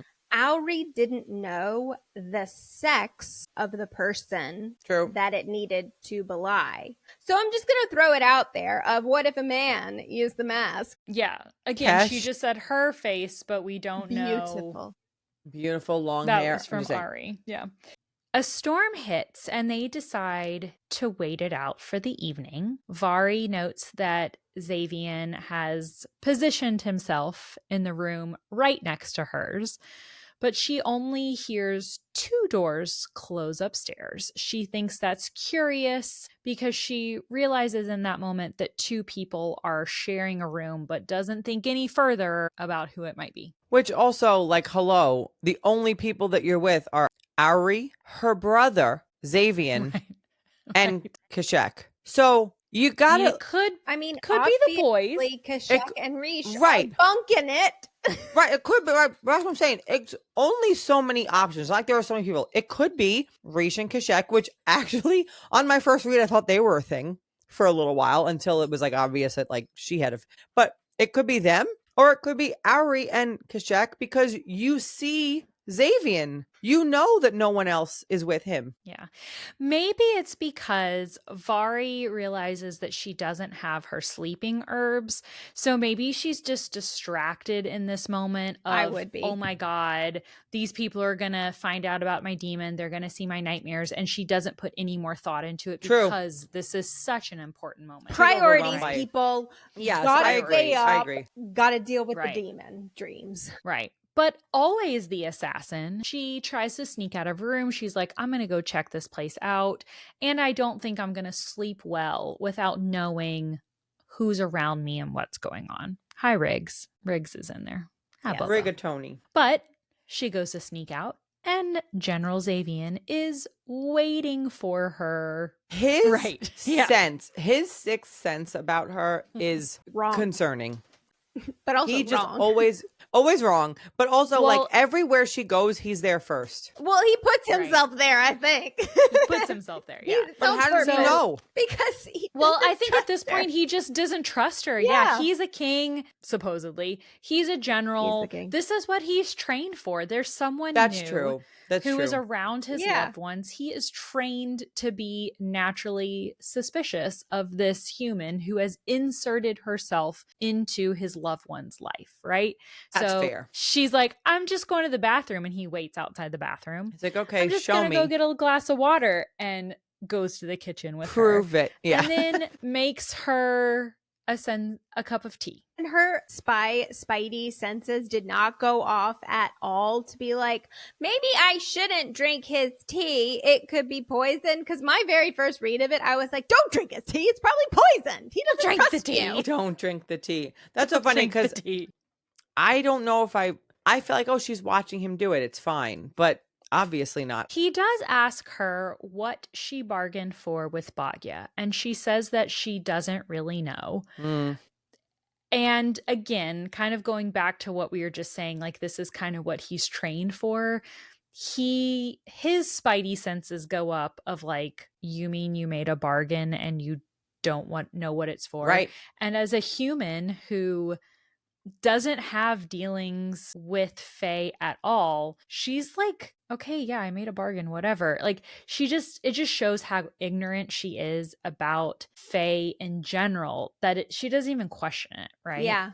Like they don't make bargains willy-nilly. But to be fair, I also kind of think she puts him a little bit in his place because she's like, I don't care. It was worth it. Right. And I would do it Yes. again 100 times over. Like, don't question me. But I think it's more that he takes a pause because he realizes that, yes, she made a bargain. I did think it was willy-nilly. But if she's now like doubling down, like I would do it again in a heartbeat, whatever caused her to make the bargain, give her credit for her reasons. It was her important choices. to her. Yes. For sure. Yeah. Which is also funny because she's like, leave me alone, like it was worth it. Because she thinks that nothing really changed after the bargain. Yeah. Bitch. Demon dreams. They So don't much really matter. change. Bitch! Yeah. Come on. But yes, Okay. I digress. So let's talk about Xavier's cup of tea. Let's that do he it. made her, though. His Cup of tea. drugged tea. His cuppa. He drugged her. He sure did. And I know that Katharine wants to spiral about this. Let's go. Buckle up, buttercup. Crack those knuckles. So, as a first pass to this, you read it as he drugged her tea, she fell asleep into a void, no memories, woke up the next day. Hey, I never had a dream about my demon. Everything's fine. But you know what? Let's just assume none of that happened that way. Because, let's go back a minute. When she takes Vikesh's herbs, right, she notes that the Shadow Bane, not realizing it's Shadow Bane, makes her fall into this blissful void of a dreamless sleep. And the way she wakes up the next morning after taking it is fine. She's not hungover. She doesn't dream about her demon, but she doesn't feel anything negative the morning after. Let's contrast that with Zay's drugging tea. And she does fall into another void, but she wakes up with a splitting head, and it's like almost as if she's hung over. So what if Zay's tea, though, didn't actually keep her demon at bay? What if it just made her fall asleep and not have any memories of what happens while she is asleep, right? Because Kath. I feel like Zay is only drugging her to get this bitch to go to sleep. He just wants her asleep. He doesn't know about trust her. demon Right. at this Go to point. bed. Don't walk around the house. Vikesh gave Vari the herbs because Vikesh wanted to control her demon, knowing she has the demon, knowing she's the Voltura. That's why he used Shadowbane. Zane just wants this bitch to go to sleep. So then, surprise, surprise, what happens during the night that Xavier probably witnessed, because certainly stumbles upon an interesting conversation occurring the next morning between Xavier, Auri, Rish, and Kashek. And why don't you guys talk about all that? Well, let's go back, because you are saying then that you assume, I'm reading between your lines here, that even though Xavier drugged her, Shivaria still dreamed. They saw a dream of hers, but she doesn't remember it because she was drugged. Yes. Versus Kesh, the tea that he makes her actually keeps the dreams at bay. Yeah, as in Vikesh's herbs of Shadowbane, when she takes those, I think they might actually keep the demon at Stop bay. the dreams from actually happening versus being essentially drugged or drunk and blacking out and not remembering it the next day. But those things sure did happen. Yeah. You just don't remember. So then let's talk about the next scene. She overhears this conversation that we assume, and rightly so, that this is packed with clues, right? I will say, I do like where you're going with here. I did not get the read that that's what happened here. I didn't get it until the third, so nobody should be getting this on the first read. I didn't. The only read I got here is that they were sensing a power being here, and they didn't know where it was coming from. So let's talk about this scene. Okay, back and forth. Vari notes that when she walks in the room, she can't tell if it is Rish or Kashek speaking here. She knows that it's not Xavian. I'm assuming that it's speaking to their use of feign power, so it must be Kashek, given that we later learn that he's a healer. But we don't know that for sure. That's true. So she walks into the room with one of the males who is not Xavian and says, I didn't say I can't. I said it will take time. Okay. And then the response from Auri is, listen to him, Zay. This isn't something we can rush without risking harm. Harm not only to us, but to the girl as well. The girl. Okay? The girl. Then one of the males responds, more likely one of the Vitruk than any of the other Fain working with the Latari. Nothing like that has been born into Tear since before the Sundering. Okay, continue. Yep. A relic? No, Kashek would have sensed it. And that's what Zay says. Zay says that last point. Okay, so let's go back. Let's talk about some of these in depth. Yep. First, I didn't say I can't. I said it would take time. So we know that Kashek is a healer, right? He, to me, is saying, I didn't say I couldn't do that. So is it, and I feel like you could look at it from both sides. Is it Kashek healing something or sensing something? Right. Or is it Rish amplifying or blocking something? Yes, it could be either really at that point. Could really go either way. Right. I love your assumption it's Kashek because we will note repeatedly his dark circles under his eyes. Like it feels very He's safe. working That's hard. why I lean towards that. Right. Yep. And then harm not only to us, but to the girl as well. There's no other girl that they would be talking about other than Shivaria, which again leads to what we were talking about before when they befriend her at the party, that they befriend her on purpose. They totally do. They seek her out. They beeline for her. Right. Why? Yeah. And I don't know. Okay. All right, let's continue. We get a new word here introduced in our vocabulary. More likely one of the Vitruk than any of the other Fain working with Latari, which also semantics leads us to know that the Vitruk are working with the Latari. Which I love how her immediate Vari's thoughts are, no, they are not. There are absolutely no Fain working with the Latari. I know, bitch. You don't know. Nothing like that has been born into Tear since before the Sundering. And that has to be that I think is whatever they witnessed from the night before. Yes.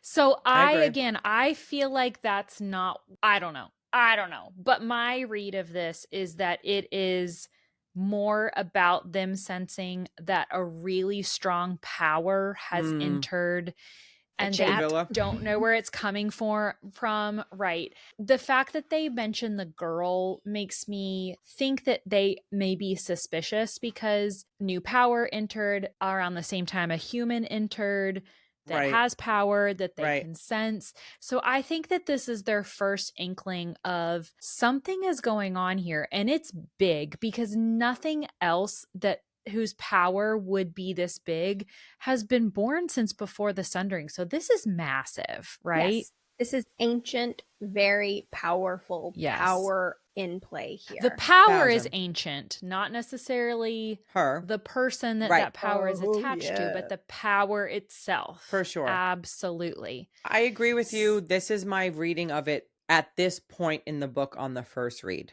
I think later on, second, third read, we see this scene very differently. But this is exactly where my mind was at. And we see this scene differently, or at least I do, because then I started extrapolating this to every instance that she drinks tea.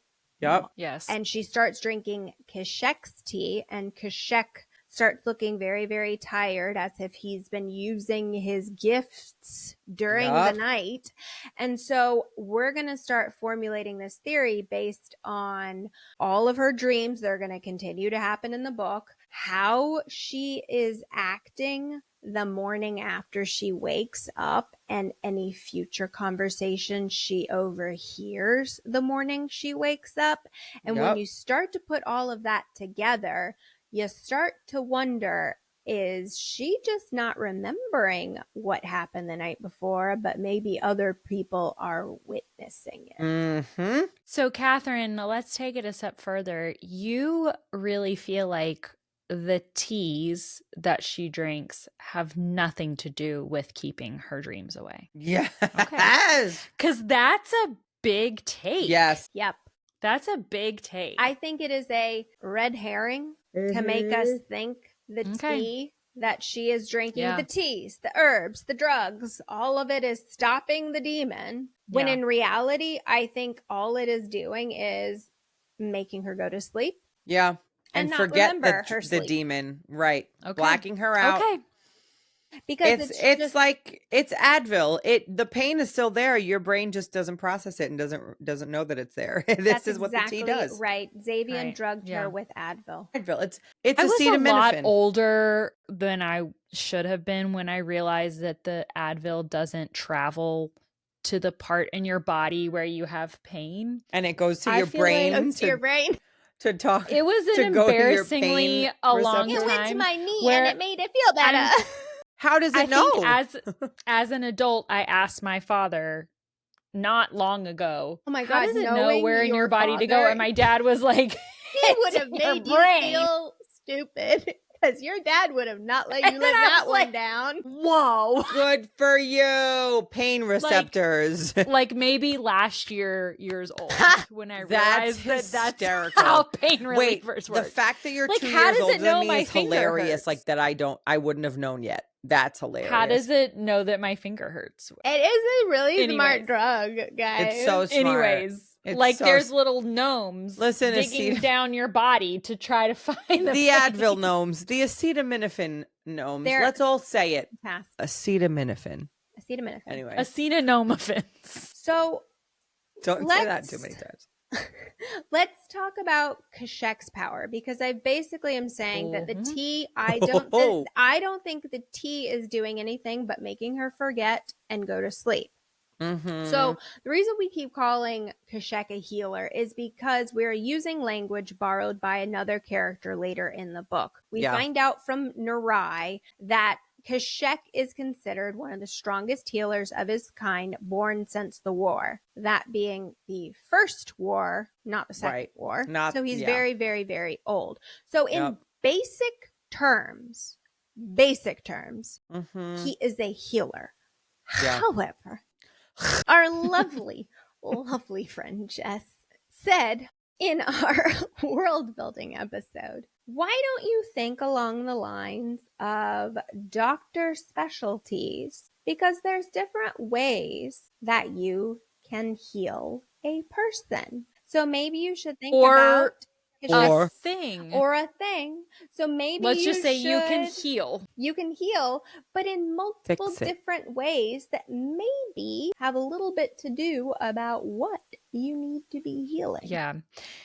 I also really want to point out the relic here. Yes. And Kashek would have sensed it because, yes, he's a healer. But the fact that he's sensing things, and this is the only mention of the word relic. Relic. A relic once. And I think that is going to come into play later for sure. Absolutely. But this is a little drop. But it also then just further supports the fact that we say, yeah, he's a healer, but his power is not so basic as you got a boo-boo and the Advil knows to go to your knee. It's like way more complex than that. If he's a healer and he can also sense relics. Like those two in my brain don't go together, but clearly his power is way more connected that way, right? Than just that. Than what we assume. Absolutely. Yeah. Okay, so then we're going to pin this. Yeah. Because I feel like We have a will lot. come back to this. But this is the first clues Inkling. that we get Right. about Kashek and what he's really doing. So let's come back to these quotes and this conversation later as we learn more about Kashek's I agree, power. because I feel like Okay. we will have multiple other deep spirals, Yeah. but they don't fit right now. So I agree. And don't worry, Okay, we'll do so another one about this and Kashek's power at the end of the episode. Okay. Yeah. Oh, good. So speaking of Lindsey is convinced of theories. Let's do it. The next thing that happens is that Auri tells Shivaria that they got a letter from the king and he has high hopes of returning in time for the masquerade. But in the meantime, he's asked Auri to plan it. So by we got a letter, do you mean he's standing right next to me Yes. and He says, said, hey, can you plan my ball? Hey, do me a favor, plan this shit because I don't want to do it. And also, I really like chocolate cake. Yes, that's Fabian's favorite cake is Like, Chocolate cake. come on. and it is. And it also gives us an interesting timeline of this whole thing is going to happen in a month. Yeah. Her Holy time in crap. Acherai is just a month A long. month. Imagine all of this whole book in a month. It's like a month and 3 days. Yeah. Wild. I Which hope is it's why- October because it's a Which long is why month. I keep going back to the fact that it's like, people, Vari just had her heart broken in the worst possible way. You don't get over that in a month. Let the girl process, at least with regards to not necessarily accepting a mating bond 1 month after my heart was broken. Yeah. Let's not get into mating bonds. I was right going to now. say because I know, I feel like we're because jumping Vari the is- mating bond gun. Vari Okay. is a very different type. Like Vari pushes things down a lot more than what we would do. So I feel like that's a whole different conversation. But yes, let's put a pin in that. But isn't it also funny though that Xavian is like, I'm going to go be king, but don't worry. I will make time in my kingly schedule to come back for this ball because, priorities. The ball. Obviously you gotta important. be here for the ball. Gotta. At this point, Vari goes back to Felius's home, his estate, and we get to finally meet Tig and Eon, who are my favorite characters in this book. And we get a lot of information, a lot of world building here. Tig. They are two slight fey creatures. This is a quote. Two slight fey creatures stand in the doorway. Well, one stands in the doorway. The other peeks out from behind the wall, Adorable. pulling on her companion's arm as if to tug her out of my line of sight. They are wood sprites. We did go over their appearance a lot in our world building episode with Jess, but just to remind us, they are woodsy, vine-covered creatures with colorful hair, colorful eyes, and they have very distinctive ears. This gorgeous, if you can see it on the cover, serrated, beautiful ear. Tig specifically has green eyes, while Eon has violet eyes. And Tig is the bold one, while Eon is very shy and wary at first. She does get over that eventually, to an extent. Quickly. No, to an extent. She sleeps in the bed with Vari. That's true. That's true. Yeah. She still has a little bit of like her quirky, I'm a little bit shy. We're only a month timeline Right. here. That's so, true. Yeah. And they're sharing beds. And that's just Yep. friendship and love. That is friendship. And something fun, Vari actually recognizes Eon's violet eyes from the day before. She is the wood sprite who was in the forest that was almost shot by Auri's bow. So she recognizes her. They've been watching her. They've been watching. They have seen. They've been around. Mhm. She also recognizes their voices as the same ghostly voices that she's heard in the gardens before now.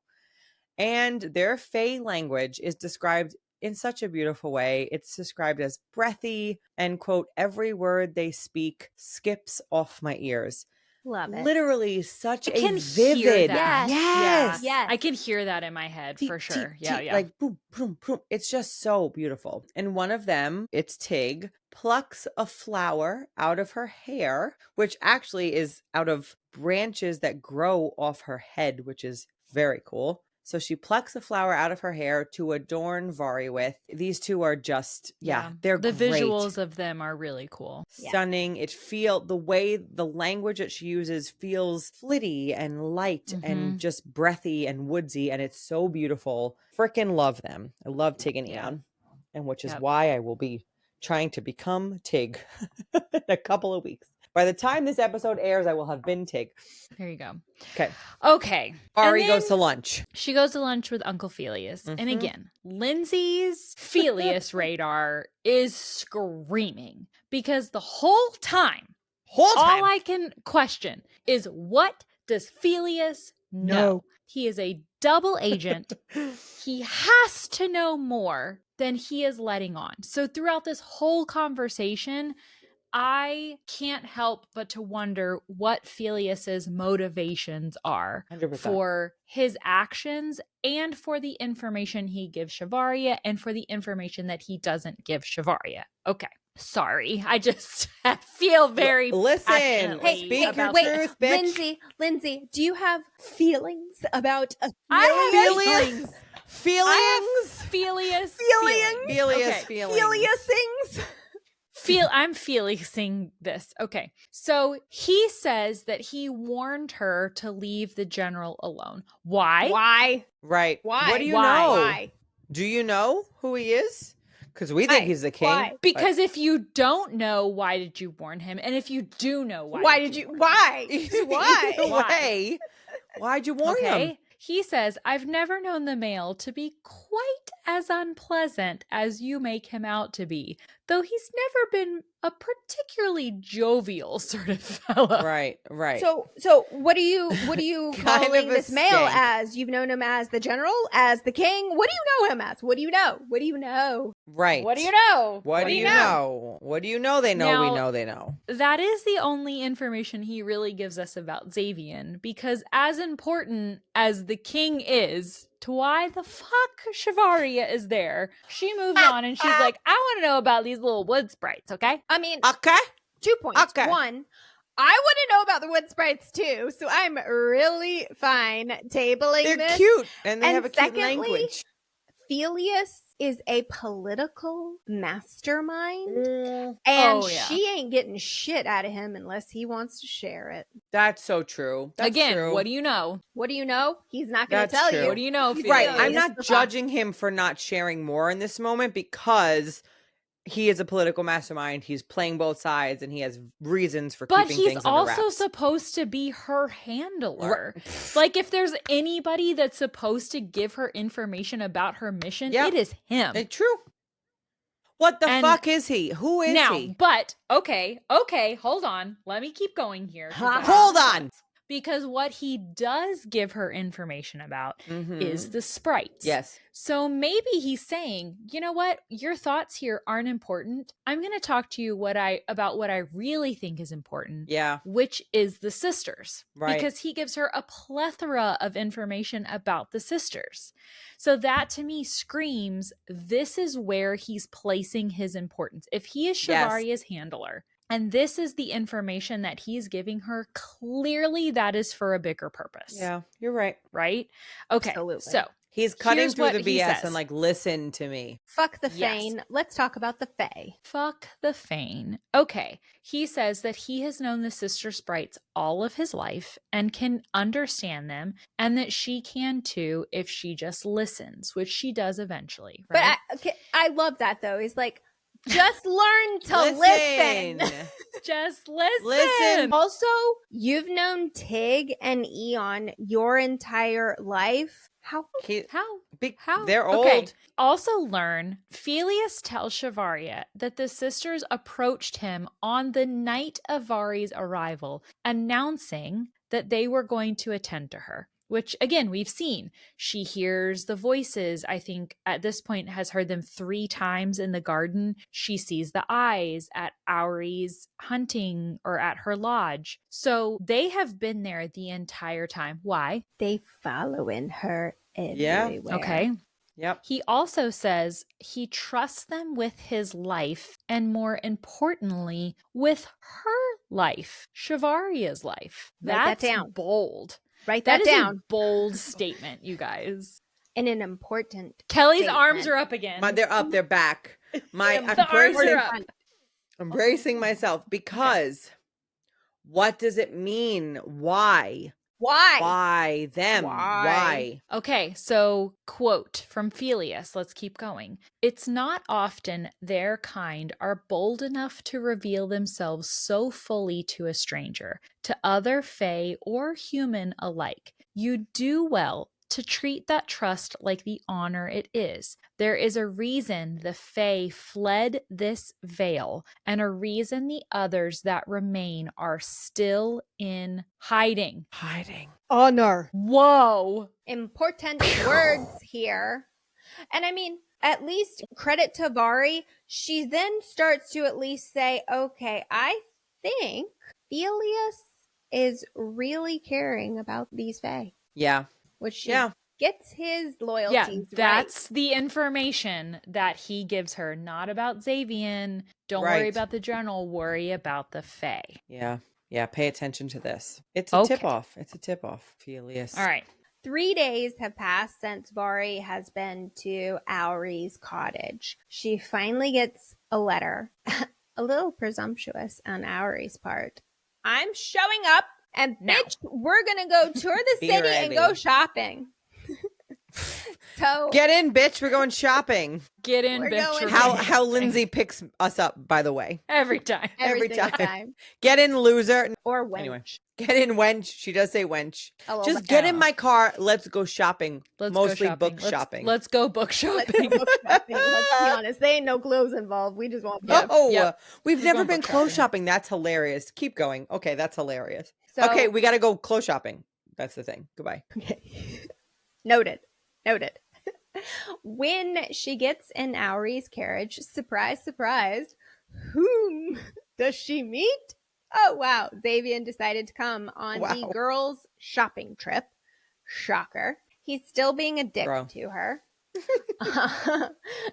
But we also just want to have a little interjection here. Before she gets in the carriage, Tig calls her a very, very important word. Sahana. And Sahania. She says this, Tig, while she dips her head at Vari. And Vari says, well, my own head tips curiously at this strange windy word and the fact that this girl is bowing to me. So Lindsey, bow. And I'm going to... It's like rigatoni when he's like, what are you saying? And you know what? Vari does ask a very important question. She might never ask what Miyashna means, but she asks what this word means. And shit. But she can't understand their language. It rolls off into the wind. She has not yet learned to listen. And I just want to interject here, since it's been 3 days, we know Vari has been sleeping and using Vikesh's herb to sleep. Yeah. And I just note that she says it's keeping my demon at bay during the night. But when I dig deep, I can feel the darkness coiled inside me. It bides its time, waiting for the release I desperately need. The herb won't last forever, and that's something I'll have to deal with. But not today. I'm going shopping. Shut shit down. But she doesn't mention any hungover feelings. You know, she's not experiencing any of that. So interesting. Oh, so many questions. Auri and Vari enter Adora's dress shop, the best seamstress in Akerai. Side note, I love Adora. She is I do too. Spunky. Yeah. She's sassy. She's fun. Love her. Yes. We know the theme of Auri's masquerade is Fae, which means why'd she choose that? Right. Hello? Because that means that you traditionally dress as the last fae that you had dealings with. What are you trying to find out about people? I don't think that's true. I think Xavian was trying to embarrass her. You think? Yeah, I don't think that's true at all. I think that Xavian was because at this point, I don't think that he knows who she is. I think that he is truly so suspicious of her that it was an embarrassment of like, oh yeah, dress, like, you've got to dress as Bhagya, because she gave him the information that Bhagya was the only fae that she had to run in. So he was trying to set her up. Embarrass her. Interesting. Okay. That's an interesting take. I mean, we learned later from Riot, she's never heard of that type of tradition. So it does not a tradition. Appear well, or that she was told something different. Devil's advocate. Maybe Raya is just mistaken herself, because I do think it's very, very interesting the character that Narai dresses up as at the ball, because she dresses up like a naiad herself. And isn't a naiad a bog sprite, essentially? I thought so. So yeah, but if it is a tradition, why wouldn't she dress up as that though? They're beautiful. Yes, but it's also coincidentally the sprite that Narai herself made a bargain with, and as it could be coincidence. Bargain. So maybe, but we don't know that it was her last one. No, we don't. And truly, she could be like, "Well, I'm dressing as a fae I made a bargain with." That could be totally the reason, but. We don't know why he tells her this. We don't know if it's the truth or not. Also, why would they have a tradition in place about that? Like, if the theme changes every year, there wouldn't be a tradition in place. So, and if there was, Adora the seamstress would be the one to tell her that, or Auri the party planner, and not Xavian. Xavian's only motivation, nobody else does, is to embarrass her. Okay, and point. To support but they are all shocked. But no, wait, hold on.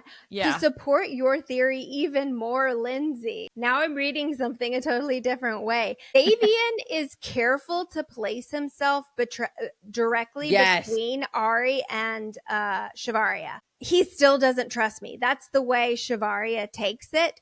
Yes. So Auri does not overhear this conversation at all. Yes. What if it's because he doesn't want anybody to overhear them? That's what I'm saying. Yes. I think he is fucking with her. Trickery is afoot. He doesn't trust her, and he's trying to trick her into looking like a fool, because everyone else is going to show up as this the most beautiful fae, embodiment of a fae, and she's going to show up as an old ass crone.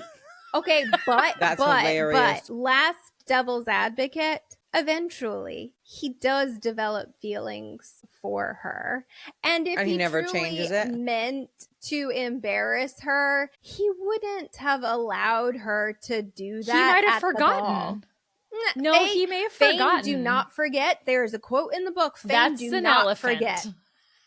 Elephants they are elephants. No, it's a quote in the damn book.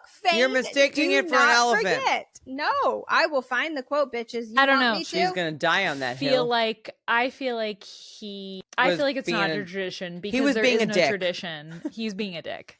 Full out for dick. Sure. So she's told by Xavian that the tradition, which is controversial if it's actually a tradition or not, is to dress as the last fae that you had dealings with, which for Vari is actually the sprites, but because she doesn't want to reveal that to anybody that she has met the sprites and is dealing with them day to day, she has to pick Bhagya. I do like that's interesting to me too, because why does she feel like she has to hide her dealings with Tig and Eon? But also, I think it's pretty beautiful the fact that she is instantly protective of the sisters and not revealing them to anybody else. So if all she took from Felius was it's an honor for them to expose themselves to you. And the fact that she then keeps that secret from the beginning, I really appreciate that she kept them. Yeah. She protected the sisters. I would agree. Yeah. But and I think that's another reason why we can make the argument that ultimately when she figures out what her king is actually doing, she will be very against it, because I think this is building the case for her to truly deeply care about the Fane and the Fae creatures. So exactly. There you go. But then a bitch walks in the door. Enter bitch. A bitch called Ishara. Ashara. And she looks... Who is a bitch from right away, Right too. at the beginning. Like, Immediately. there's no question. We hate her. Yeah. She comes in. She calls Vari Dura, which at the time Vari takes it as the insult. But I mean, Xavian, you are making Vari think the absolute worst of you, because Auri is immediately feels awkward about this and looks to Xavian, and he nods yes. And so it's like Vari is continuing to get such a horrible impression, because in her mind, Xavian's also calling her worthless. He's agreeing with this Ashara bitch that, just walked in the door. But she flirts with Xavian. She throws herself at him she is mentions 100% throws herself at him. And you throw yourself at him, but supposedly your mom is trying to betroth him to your sister. That's even more no, she's a terrible gross. sister. No. She's betrothing. The sister is being betrothed to the king. That is who Sistery is being yeah. And Ishara does not know. Subconsciously, you're like, but he's the king. So. Yes. So you see that, but does Ishara does know? not know. No. But does she? No, I can show you something at the very, very, very end that absolutely proves that she does not know Xavian is the king. So then she leads to an even bigger cover up. Yes, because there's something else going on. Only Xavian's inner circle, I think, are supposed to know he is the king. Yeah. So it's not that Ishara is keeping secrets about who the king is. She's being tricked too. She does not know herself. So Ishara mentions that her sister, we find her name is Sistery later. She is supposed to be, her mother, Ishka, is matchmaking to try to make Sistery marry the king. And while that's happening, she's flirting with Xavian. And Xavian's basically like, one, it's never going to happen. You and me? Never gonna happen. That was also, so New York of you. I'm so proud. I did it for you, Kelly. Thank you. Also, your sister and the king, never gonna happen. Barking up the wrong tree. Don't even try it. Okay, but when we always refer to Jess's interesting use of pronouns, I feel like this is an on-the-page example of that. Okay? Ishara asks Xavian if that is any way to speak to the future sister of your king, and he questions the use of the word your. Yes. Because he basically says, isn't it also your king? Right. Perfect example of how the author confuses us by using certain pronouns in certain places. I'm so confused. Because Xavian does it to Ishara. Right? And she pales when he says this. She is genuinely terrified. She gets on her knees. Yes. To be like, no, I meant, yes, that's what I meant. Like, do not take this the wrong way. Yes. That's true. And then... yeah, she gets on her knees and basically begs forgiveness from Xavian. Yes. But then, before she can quite make enough of a fool of herself, she leaves with these parting words. Forget everything you have seen here today. To the other women that are in the dress shop. There are, I think, 4 other women in the dress shop. And she looks at them and says, forget everything you've seen here today. And then they're like... and then they do. Because... well, certain of them that's do. Her power. We find out from Sai later on, Ishara's power is the power of suggestion. So Ishara was using her power persuasion on these people present here in the dress shop. But Vari says, what an odd thing to say. Why does she think I would ever forget this exchange? Because Ishara's power does not work. It doesn't. Most of the powers don't work on Vari. Interesting. What an interesting power Ishara has. Yep. Ugh. But to Shavaria, who realizes none of this nothing at the time, right? Clueless. So in the carriage on the way back, Auri questions this to Xavian. She kind of looks at him like, what the fuck just happened, Yeah. right? And Xavian tells her that Ishka, who is Ishara and Siseri's mother, had proposed that they would be, Siseri and the king would be wed, and that the king turned it down, and then he left Acherai. Convenient Suspicious. timing. Convenient timing. Convenient. And then Suspicious. furthermore, Shavaria in her mind, Xavian says, or Auri says, that the grandfather was once almost crowned king of the Fane. Ishka's and grandfather. though her family, Ishka's grandfather, though her family has never expressly spoken out against the king, they remain a great power with a great deal of sway in the kingdom. So Shavaria's little assassin spy senses go up and go, oh, they're potentially somebody that I could align with to see that the king is dethroned. At least something she's gonna check on later. Right. Yes. Right. Yeah. Keep it in the vault for later. Come back to that. Exactly. 1000%. And then they continue on. They go to an orphanage. And I think that the orphanage scene here is really one of the first instances that Shavaria really starts to question what she sees versus what she was told. Yes. Doesn't just immediately defend what she's been taught. Right. I agree. So they go to the orphanage. There are Fane and human children there that are being cared for. Auri basically has brought toys, fake swords to the little boys in the orphanage, saying that the king made them for them. Zay and Vari end up in a very kind of heated conversation about the orphanage and how the crown is supplying them with everything they need. Shavaria notes that Tari does the same thing, but it basically gives them food and a roof over their head so that they become soldiers to fight. In exchange for service. Yes. Versus here in Acherai, Xavian says that they're taking care of children. Right. Period. The end. That's it.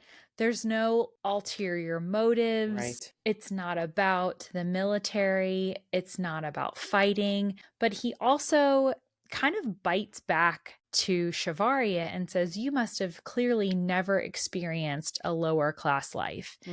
And Shavaria really kind of takes that to heart because she herself was an orphan and Xavian doesn't know it in this moment. And it's, to me, it's kind of like a heartbreaking moment of like where Vari comes from versus the Shavaria that the king, not the king, but the king, the Shavaria that Xavian knows.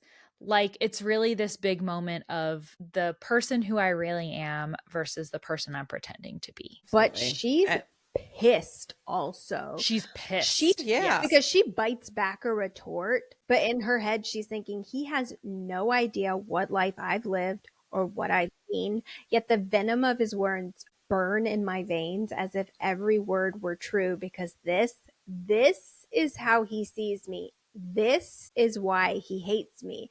And Xavian sees her reaction. She doesn't say anything out loud, but he can see that his words, and he just says them with such venom and hate right here. Right. She's pissed about it. And thankfully, he later on feels bad about it. But he notes her reaction, how mad she is. Yeah. I just can't imagine, like, putting myself in Vari's position for a second, how hard it must be to be pretending you're someone who you're not in such an extreme way, someone who comes from Vari's background, to be like, to ignore the hardships that you've went through, right? Yes. Like I truly just cannot imagine because like, as someone myself who grew up low income, right? Any conversation that I'm in as an adult, if anything that I feel like has to do with income comes up, I'm going to talk about my experience. So I can't imagine being Shavaria much younger with probably less ability to hold your tongue because you're young, being like, I got to pretend that this bitch isn't saying things to me that are making me mad and that are literally questioning who I am as a person, but I'm not playing that part right now. I'm playing a different part. So all of that to say, I am impressed with Shivaria in this moment because, man, that would have been hard for me to do now at the age of 37. And she's a young woman who this is her first mission, having to hide who she is. So yeah, that's I mean, all I I'll guess say. she's trained for it. She is. But the still, argument. it's She is. different It's to so be hard. trained, but then emotionally have to go through Yes. somebody saying this. Because, I mean, she leans into it sarcastically of, you're right. I have lived this privileged life. I don't know what I'm talking about. You're right. And he like a typical man is like, are you saying you're fine, but you're not really fine? Right. Man. Like, this is when I would, like, if I were Vari, I would need to be like texting my friends on the side, like, do you believe what this guy said to me? Like, I would need an outlet, and she doesn't have an outlet to be able to talk to anybody. Right. No Faye phone, no veils of Tear Mobile, like, cannot just merch idea, just text somebody and be like, this general bastard thinks, you know what I mean? Like, she has no one to talk to about the truth. She can only talk to herself about the truth. Okay. So anyway, let's enter. Oh gosh, now it's going to be the chapter that we're going to. The chapter.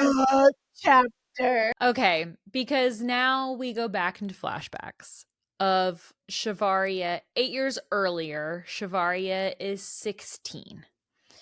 And the flashback is that she is marching with Lyanna and the company through a desolate border village, and they have orders from the king to assist with small towns along the coast. Well, that is clearly not happening, okay? And a lot of the quotes that we get in this chapter, it is important to note again that they are from Shivaria's POV. So anything that's quoted in here is not the truth. It is not gospel. It is just what Shivaria, in her very limited sense, knows at this point about what is really going on in the world. But basically what we see happening is Lyanna and Bront, and I'm sad about that because Bront was a little sweet, a little different for me, but he knows. He's placed into this scene, so he knows more. They are basically stealing foodstuffs from the villages. And even in this moment, Shivaria questions like, hey, we're supposed to be here to help people, but I haven't seen us help people at all. And say this steal quote, these food stuff. Because I think this is a good quote for you to get the perspective of what she's witnessing. Yeah. So she says, when the Fane came during the war, they took more than mortal lives. They took the very life force of terror from these lands. Bled dry of its essence, the Latari found that though seeds could still be sown, they would never see another abundant harvest upon our shores. So again, in her mind, the Fane have taken the life force, they've taken from the magic from these lands, and they have exited, and they've gone to Acherai, and they have left us that we cannot take care of ourselves. Clearly, we find out that that is not true, okay? They are raiding. They're not helping at all. They are raiding foodstuffs from just regular villagers, and Shivaria is gifted with an apple. And she has this moment. She's like, she even talks about how it smells so fresh and so good. But she sees a starving boy and she decides to hand him the apple. And even in that moment, she says, this isn't going to do him any good. He's starving to death. One apple is not going to make a difference, but she still hands it off to him. And then the next day, that boy is dead on the side of the road and somebody else is eating the apple. Okay. I understand that this is a very important chapter for Shivaria and for her growth and for understanding as a character. I hated it. I fucking loved it. I love the chapter. I needed it. This is where I Kelly remember and I text- Now, I love remember it. text fighting about this. So I remember. know. I will say, I hated it in my first read. Yeah. In my subsequent reads, I totally get why it's here. My first read, I was like, I'm so invested in the current storyline. Why am I being taken out of this storyline into this moment? I feel like on my first read, I was like, why couldn't we have just have a paragraph to be like, one time I was marching and I saw an apple being taken away and I realized that the apple meant more and then he died. Yeah. I get it. Nobody come for me. Coming. No, I'm kidding. Don't come. We're for her. gonna both come. We're Kelly, gonna come I in a know. second because I If feel it's- strongly about this. We have had Go ahead, so finish. many conversations about this chapter. Yep. But I don't know. Okay. I get it. The reason I'm glad that you came around, I Yes. respect the fact that everyone reads things differently and some people can be wrong and you're wrong. and you're wrong, Lindsay. I'm You're kidding. wrong. I was wrong. Listen. No, I was wrong. I Listen. get it. I get it. This scene, okay, I'm like adjusting my mic because I'm like, I need Yeah. to talk to you about this. This scene to me was such a beautiful chapter because it brought me back to high school reading The Grapes of Wrath. God, I hated that The- chapter. I fucking love that book. And I'm- there's a chapter about a Damn turtle turtle. crossing the road. Okay. Turtle. My high school boyfriend warned me, oh my God, the teacher, it's the worst. When I tell you, even in high school, I loved that chapter. Knowing myself now, I am emotions are what get me the story. So to me, that turtle chapter, just like this apple chapter, is bringing me into, like, you could tell me that this thing happened and I'd be like, oh wow, that sucks. Like, wow, that's really crazy. And yeah, that could do its job. But you want to make me feel so deeply pissed, so deeply upset and like rage induced about what is happening, put me in this position that this Apple chapter brings you into. And that's what it's going to do to me. And so that's why for me, I loved this chapter because I felt like it was perfectly placed. It brought me out of a intense scene and you're like, well, I want to know more. But to me, it was like, this is so important that I'm going to take you out of this because I need you to know this Yes. thing Yes. about the world and about the king and about what's going on in Latari. And so the emotional connection for me was immediately there. And it reminds me of the frickin' turtle in the Grapes of Wrath. So I loved it. I love how Kelly's reason is a very literary reason. Mine is a very pragmatic, cynical reason. I don't like You cynical? being Never. told. I don't like being Yes. told That's true. how to feel about a certain event. Yeah. So Vari is mad at Xavier for what he just said in the previous chapter. Jess, our author, provides us an example of Vari's horrible experiences in the next chapter, right? I relate more as a reader and understand Vari's anger way more and how she expresses that anger to Zay and for the next couple chapters, because she stays mad at him for a while. So then it's like all tied together for me because I got an actual example of their suffering. Don't tell me they're suffering in Latari, but then never provide me a clear chapter dedicated that shows me an example of suffering. Like, I just need to be shown, not told. And so hold on, hold your horses. So Lindsey, you'll come next. You'll come next. So when she finds this shipment of food, right? And she is told later by Xavier that we send shipments of food to Latari. She's truly able to tie it all together and realize that I can't just dismiss what Xavier is saying right here because we just had a whole chapter dedicated to my own experiences of seeing shipments of food arrive from the Fane and being used only by the Latari army. So it puts everything together for me. I get proof by being a nice outline of what actually happened. And so when she ties it all together, I'm able to believe it and tie it all together myself as a reader. And that's Yeah. why I love this chapter. I get it. So my only thing to that is, and I have made it very clear that Shivay and I are not on the same page as people. No, right? you're Like, different people. Right. You would be friends with her and you would love her and respect her, but you're Yes. not the same person. Right. We are not It's the like same you're person. why you're friends with me. Right. It would be Right. an opposites attract type situation Yes. for Shivay and I. Yes. The only thing that I read in this chapter that I couldn't get out of my mind is in the flashback scene where she and Vikesh are in the smudge and she eats an apple.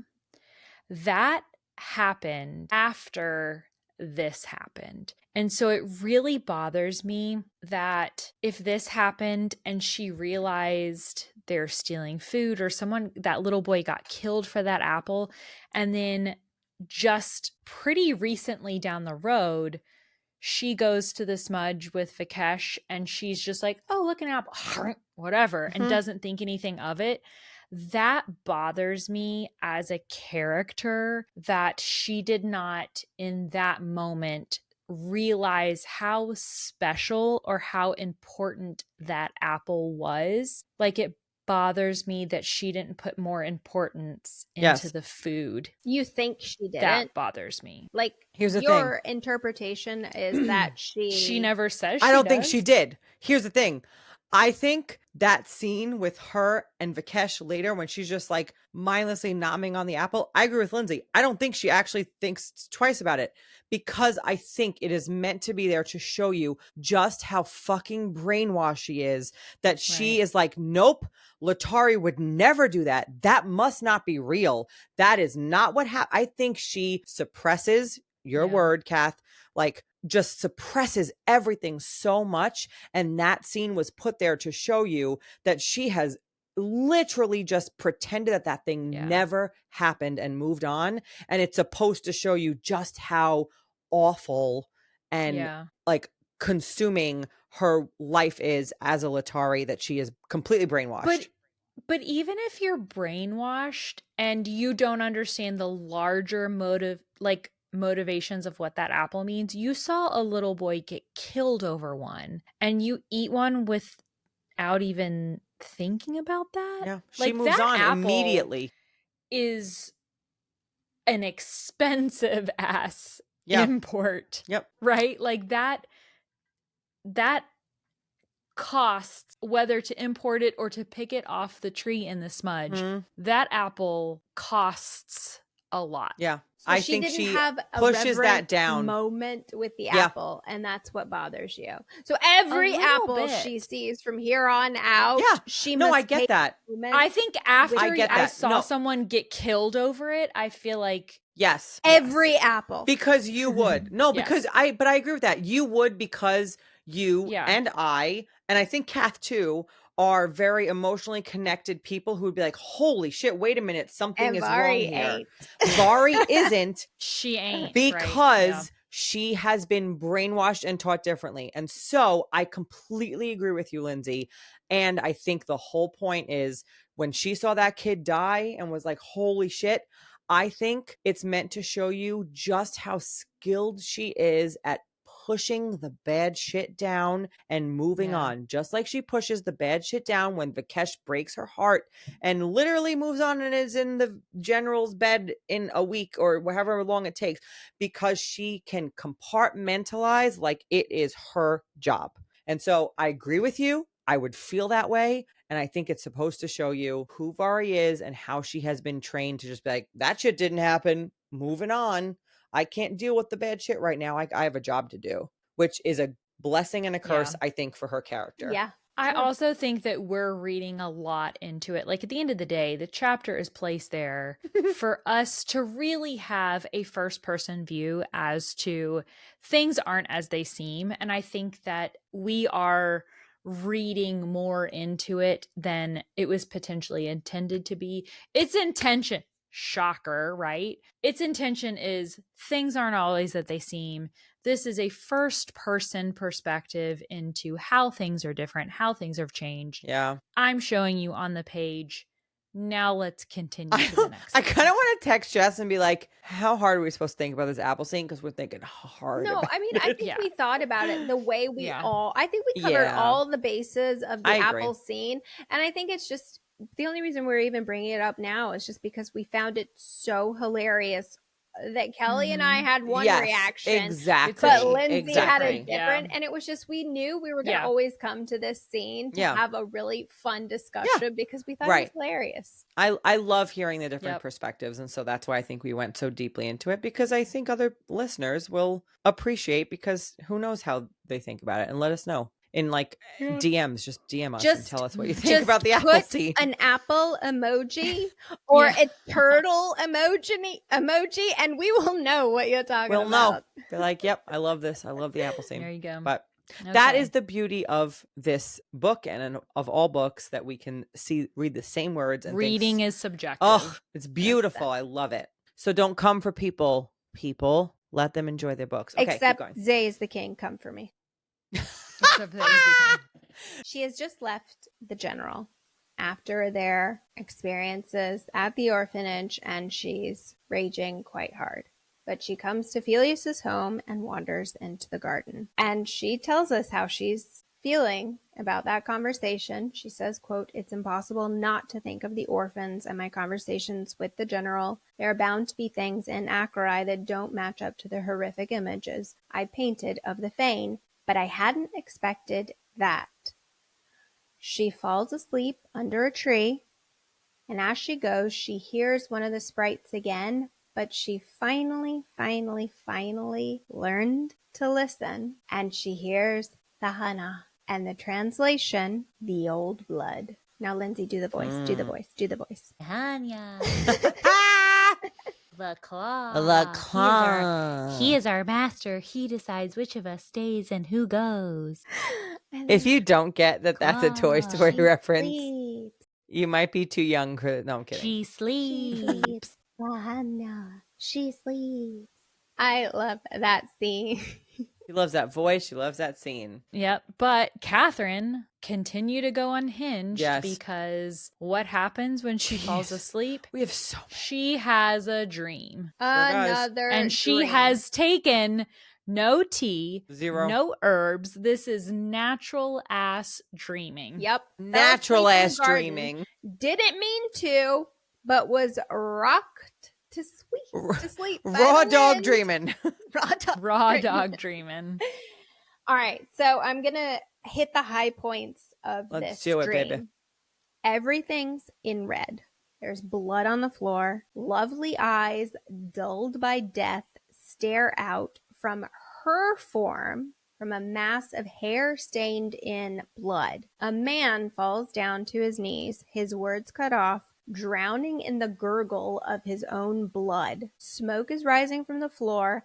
A demon stands in the doorway. Vari can hear its blade dragging across the floor as it reaches for her. It says, "Vihi Valtor." Now, remember, Valtor is associated with Valtura and is related to darkness. The voice. Do we know what Vihi means? Because I have a. And it's the only time this word is used in the entire damn book.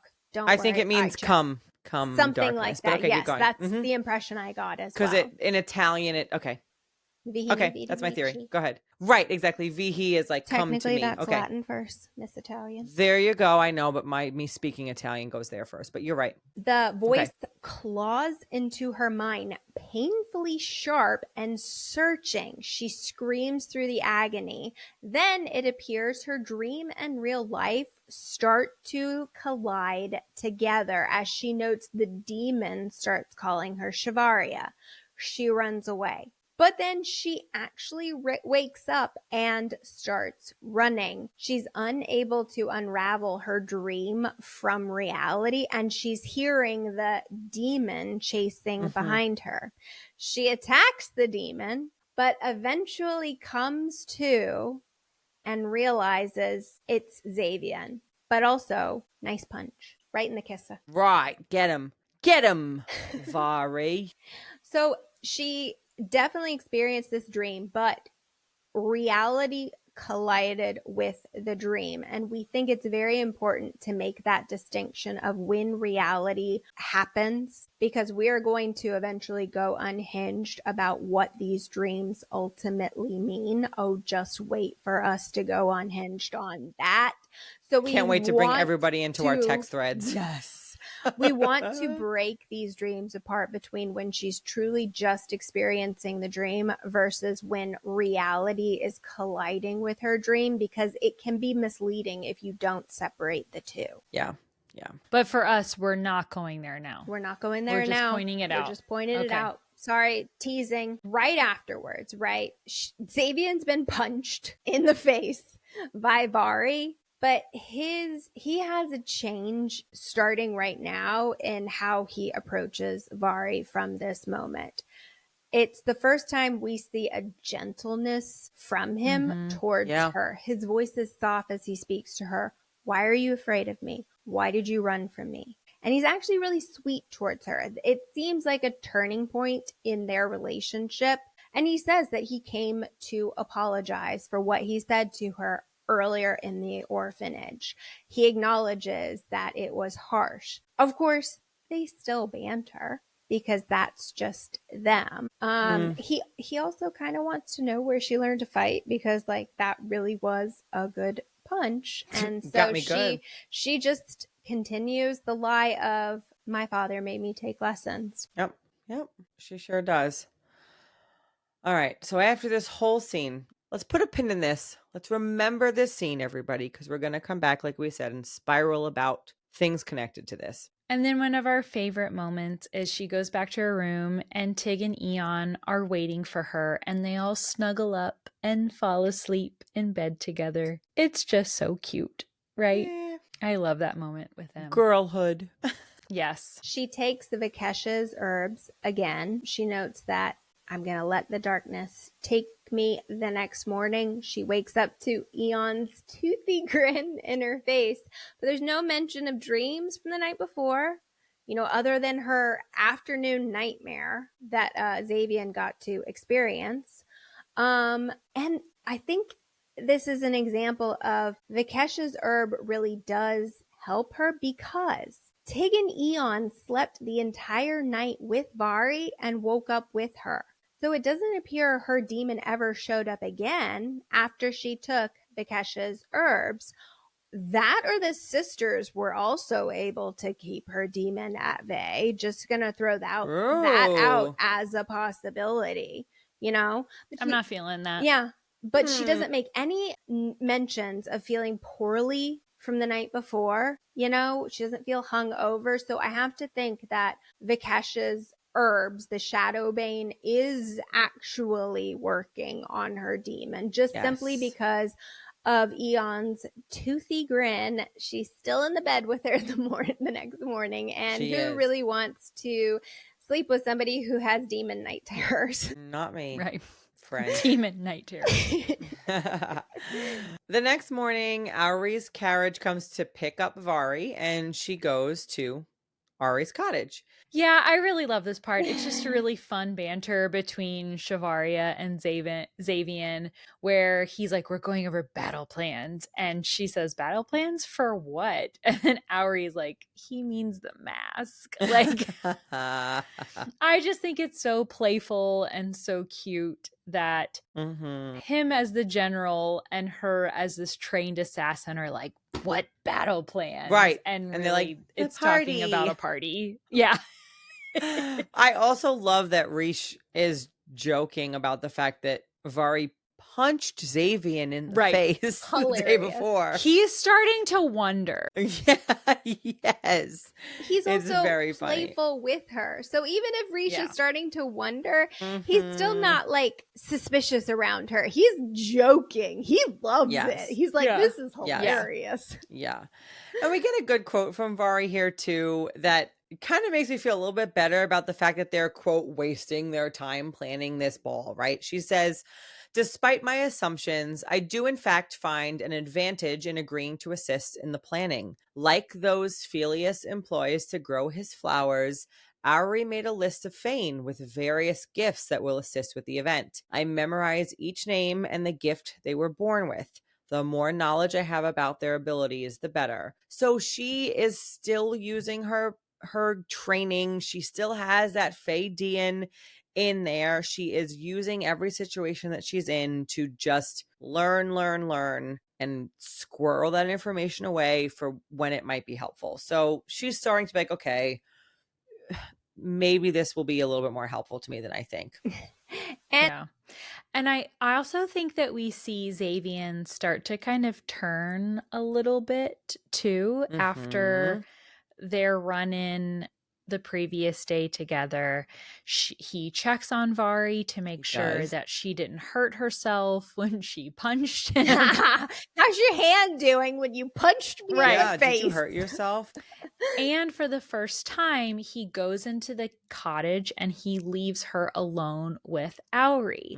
So he's not so on guard anymore that he won't let Shivaria be by herself with any of his loved ones. So definite like little change in character. But if my theory about Xavian witnessing her dreams is true, he has now witnessed her demon dream twice.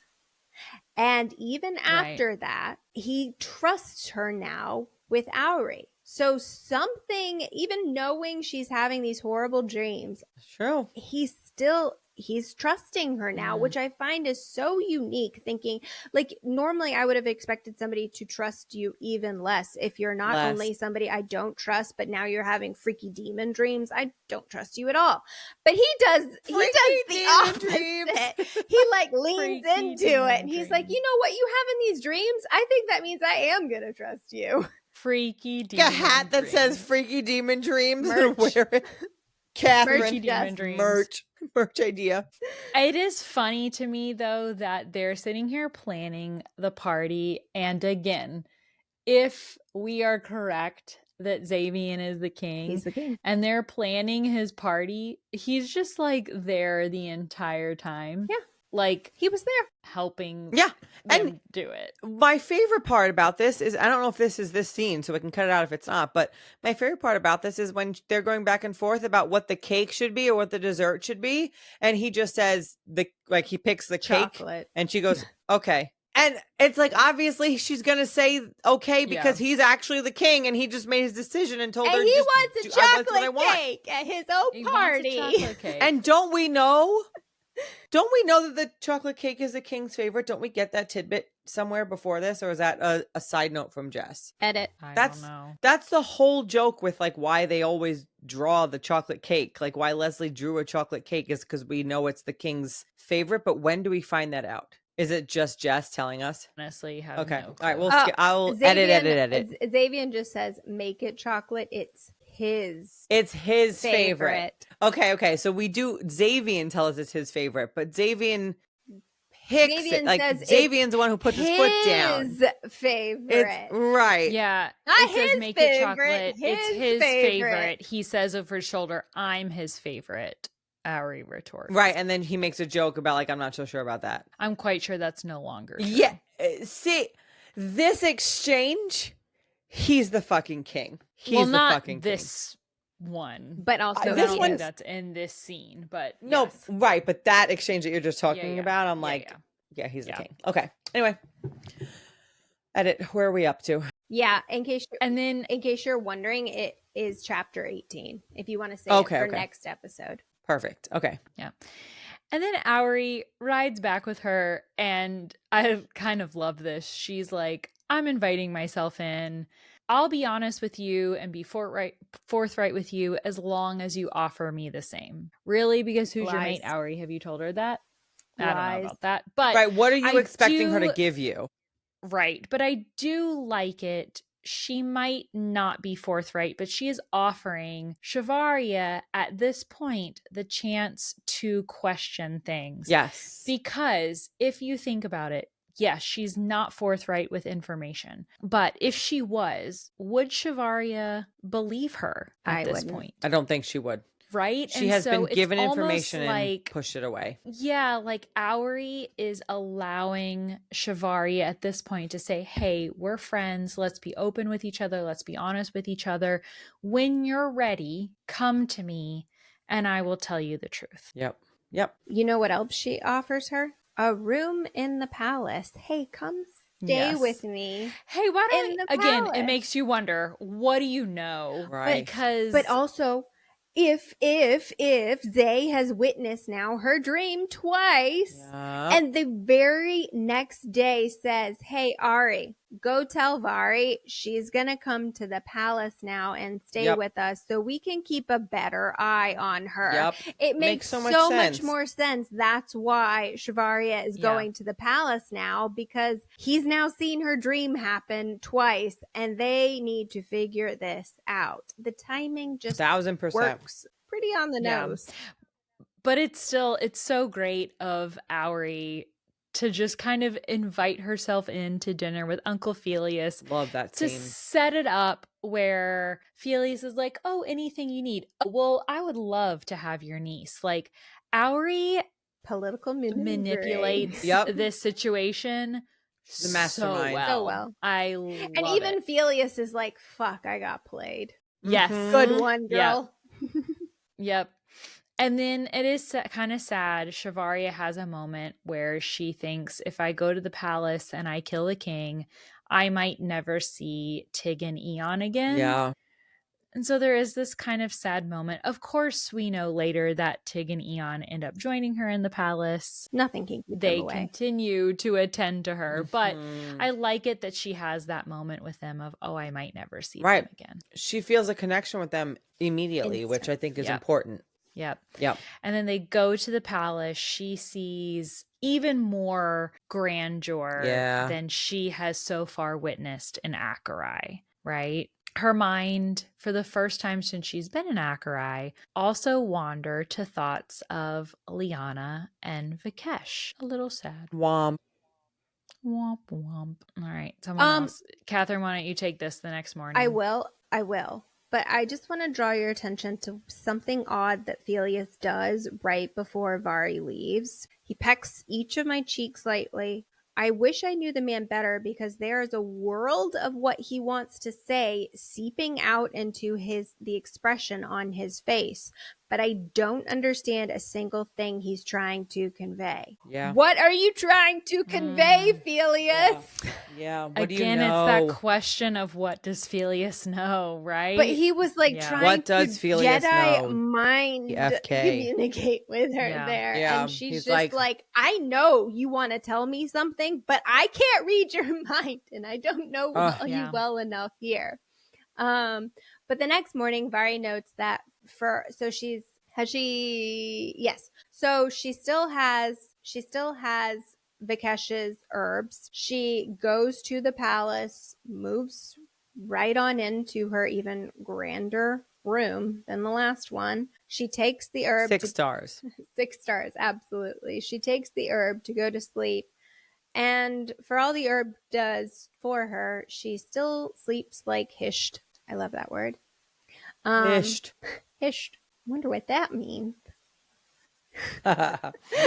Shit. It means shit. It means bullshit. We got that one defined in our little dictionary. Shit and fuckery. No, I'm kidding. Yeah, what does fuck mean? What does fuck mean? Fucking hished. We got those covered at least. Fucking hished. Fucking hish. Genius. But she, again, does not feel hungover after taking Kesh's herb, right? And then the sisters are there. I love them. It. She has a woman named Tiana come to try to attend her, and they're like, shoo, shoo. We don't need you. Shoo, shoo. As in, they almost want to bite her, though. They're like, which I love, because it's another example of like, why are they so protective of her? Why will they not let anybody else? Why must they attend to her? The lights are going off for me of like, oh man, what do these sisters know in addition to Felius? Absolutely.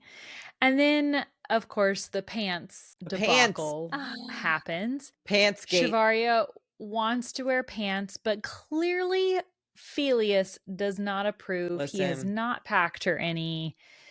But he's a fashionista, so who notices that? Xavian. Xavian is like, you're not wearing pants for the first time. And then later he tells Shivaria that he's going to have the palace tailor come and make her some. I love this moment. It just shows that he is paying attention, right? He pays knows attention that to that's how everything. she feels comfortable. Yep. Love it. Just a cute little moment. Not before they have a conflict, though. They have a Of little course. bit of a tiff of her Yeah, of assuming course. that Xavian is wanting her covered up in those She doesn't pants. realize. No, She doesn't because realize she's so that he's like, Yeah. nah, you're hot. It's just I I just want you to be recognize you comfortable. want Yeah. me. You want this, so let me give you Yep. this because you want it. It's just an example of him paying so much attention to her. I just feel like this is an example of him He's in picking up. tune. He's in tune with her in a way that Yeah. other people are not, for Yeah. sure. And he's also trying to make amends from how he hasn't been that That's nice true. to her until now. That's true. And you know what? Mhm. How do you make amends with a Again, girl? starting Pants. to Give me turn. leather Pants. pants. That's how Leather you make amends. Leather Yep. pants. Are they? It's funny. Are they leather? Only because that's all he had until I thought the they were tailor like could make them. parachutey. Not until the Parachute tailor pants. can make her UFOs. more. He gives her leftover pants from the army because that's From all the he army, has on yes. hand. Right. He says But the palace in my tailor. mind, They are. They were Yes, like they are. harem-y kind Yeah. of. He Because just they're doesn't huge have on her, those because they're for not her her. size. Yes. But he also Okay. not only the pants, but he notices her shoes are muddy too. And so he's like, I'm going to Yes. get the palace tailor to get you shoes as well. I'm going to get you some boots. And then the next day, they spend more time in party planning Of mode, course. as you do when the king wants a masquerade. But important quote here: Kashek comes and reminds Auri, because they're mates, Yes. that she needs to take a break and eat. And, quote, the male has always been quiet compared to the others, but today he's surrounded by an aura of lethargy, and dark circles hollow out his eyes. My friend schools her face well as we follow him toward a small table set with a late lunch, but her brow creases with concern and she's unable to hide whenever she looks at him. They dismiss me when I ask if everything is all right, explaining that a matter of the crown kept him up long into the night. So another example of Kashek being described as tired, and Vari wondering what his role at court is. And me too, Vari, me too. Yeah, because this is Plus her one. after her first night in the palace. She did take Vikesh's herb, but That's true. was still Kashek not knowing she took the herb up Right. late, making sure whatever it is that he can do for Vari, he is on hand to do that while she sleeps the entire night. Oof, lots of tidbits there. All right. Vari goes back into her room. She sees the pants that Xavian leaves and decides to take advantage of the situation of her having the right materials and being on her own. And she sneaks out. She uses the letter opener / the dagger that she turns it into and starts to carve a toy sword for that little boy at the orphanage. There was that other boy that they didn't know existed. And so when they brought those toys the first time, he didn't get one. So Xavian finds her carving this toy sword and tries to tell her that she is a guest, not a prisoner. Okay, great. Thank you, Critical of Xavian. me. Critical, right? She feels like a prisoner and she wants to deliver the sword. And he's like, well, it's going to be a lot faster if we go on a horse. And so we get the one horse trope and he accompanies her. One horse. One horse. They have an interesting conversation about kindness and suffering, which I think also helps you start to see a different side of Xavian. And he is starting to understand that she maybe is a little bit more than what he believes she is. And they go and deliver this sword they leave it at the front of the orphanage. I love this scene. I love the one horse trope because they're talking about such serious shit. And then there are moments of like, and I'm in between his thighs and the bumping of the thing. And I'm like, girl, And he's rubbing this is a his serious moment. Stop thumb feeling the on feelings me. and the things that you're feeling. Well, there. But how doth the one not think about I mean, Doth it is wood. the But first time they also have these kind of doth sexual wood. tension moments. Like, it's Oh. the first time where they're tangibly touching and having Yes. these moments. And she's like, I'm close to you. Holy crap, we're This moving. is That's your thigh. also massive Xavier is king for me, because the whole point of the sword Yes. is that the sword came from the king. Exactly. And guess what? If Xavier is the king, he is the one delivering the sword. delivered it. Xavier is the king. Prove me wrong. He's the king. We will be taking no He's the questions king. or comments at this moment. The suggestion box is closed. Okay, let's keep going. But continuing on with their conversations, it is in this moment that Xavier tells her, Acherai ships food to the coastal villages. We've been factoring that into every harvest since the war ended. And this is such a connection to her of, oh my God, we found those food shipments and my government stole them. From the Apple chapter. Literally, the Apple chapter comes back. Huge moment. And he's for like, her. bitch, we've been doing that. Like, we've been doing And she that. realizes So that. don't But it's even like pretend. this. I feel like, again, this whole thing this is her real moment. This is her day between all of everything that's happened, where she's like, the tables are turning and I am realizing the Yes. truth of what is really I going mean, on. she even thinks in her head, he has no idea just how deeply this hard truth cuts into the core of the woman I am. Yep. It's an aha, finally, let me put the puzzle pieces together and allow them to come together in my brain. For whatever reason, he helped her let her guard down, and she is trusting him and like, okay, maybe I need to open my eyes to what is in front of me. But he also apologizes, and I really like a man who apologizes. He said, I Yes. never had the chance to apologize earlier for how I made you feel this morning. And I love how he calls out, I know what you think you heard, but I never said the king wouldn't find you attractive. Xavier is the king. Right? I can tell you don't believe me. I just don't know why. Xavier, you've been a dick. That's why she don't believe you. True. That's true. They go back to the palace and they enter through the kitchen, where we meet Medea. She is a human. She is Latari, which ding, ding, ding, Shivari is going to want to talk to her. Yep. Right? And Xavier tells her that Medea was Rish and Auri's nanny since they were kids through the war about 20 years prior. Yep. And then swoon, she calls him the general as she goes to bed, and he says, Xavier, you can call me Xavier.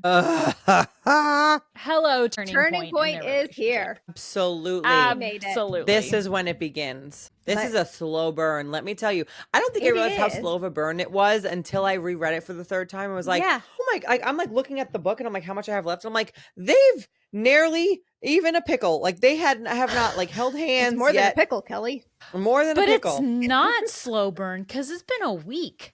Right. But in the pages in of the the book, pages. slow burn. Right. Yes. But yeah, you're Yep. right. It's been a week. It's been a week. Yeah, it's been a week. But Uh-oh.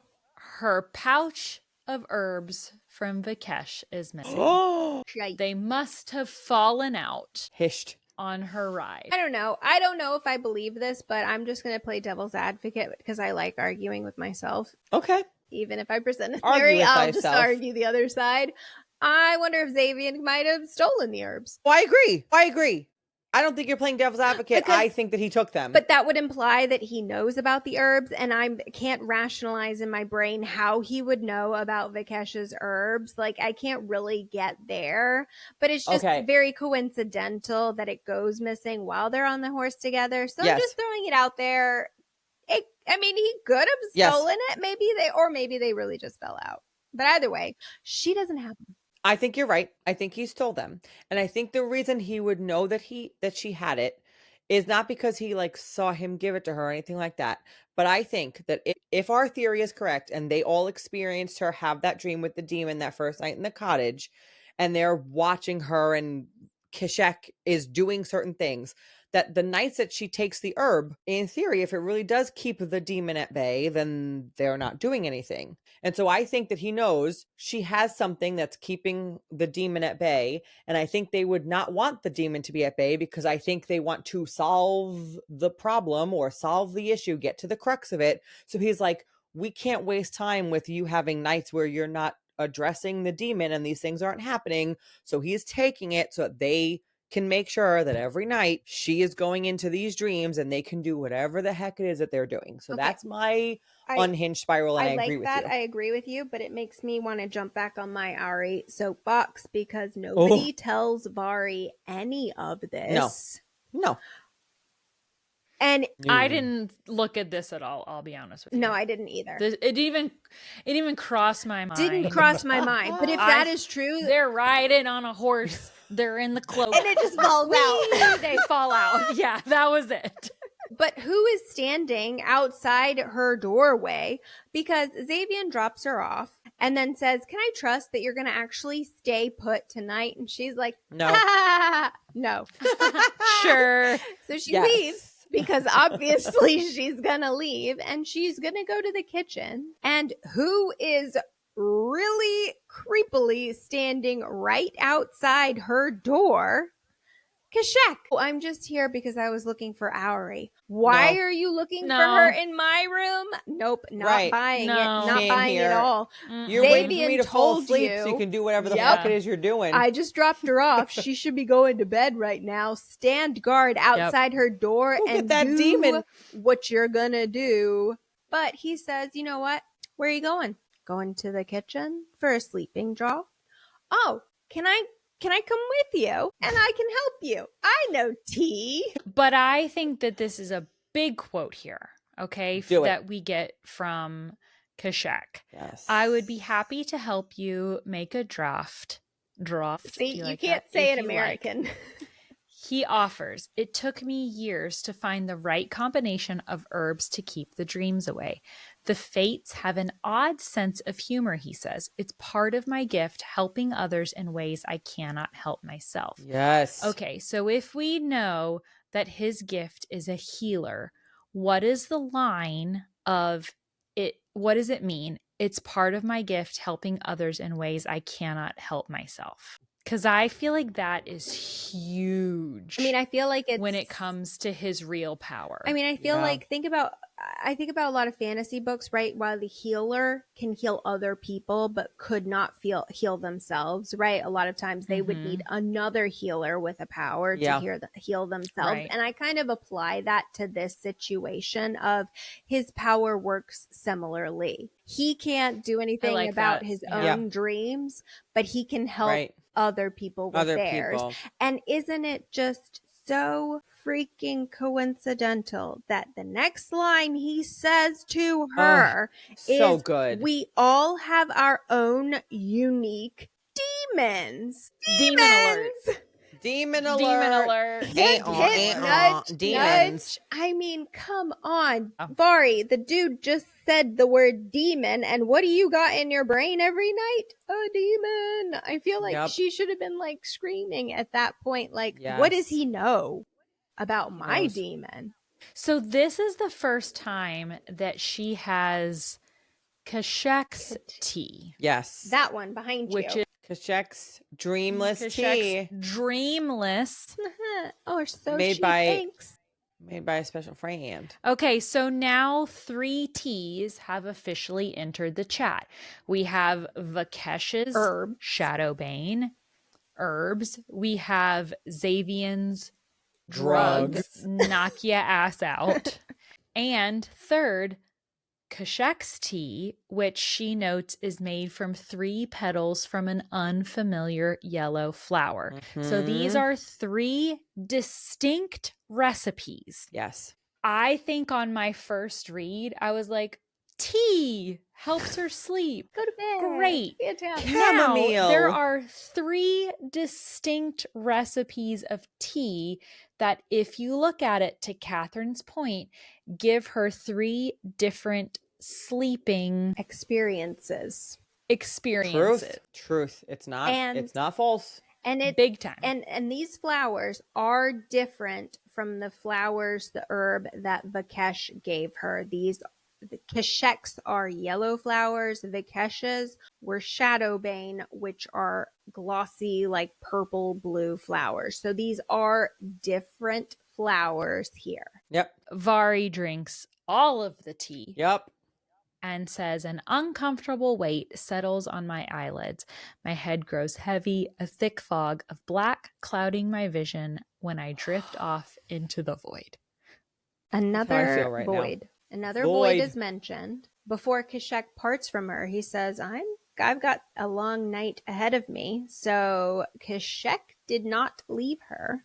And she drinks this tea. Now, I want to just kind of say we're going to continue this obviously in next week's episode, but to kind of tie it in really here and just kind of close the loop on this, right? When she wakes up the next morning, so this would be after having Keshek's tea for the first time and not Vakesh's herbs, and presumably while Keshek stood outside her door the entire night, she says, I check the darkness inside of me, surprised to find myself absent the coiled tension I'm accustomed to in the morning. So this is the first time Vari notes feeling like this the morning after any night of taking either Vakesh's herb, Xavian's drugged tea, and now Keshek's tea / his power as he stood outside her door all night long. So, I mean, I lean personally towards not the tea.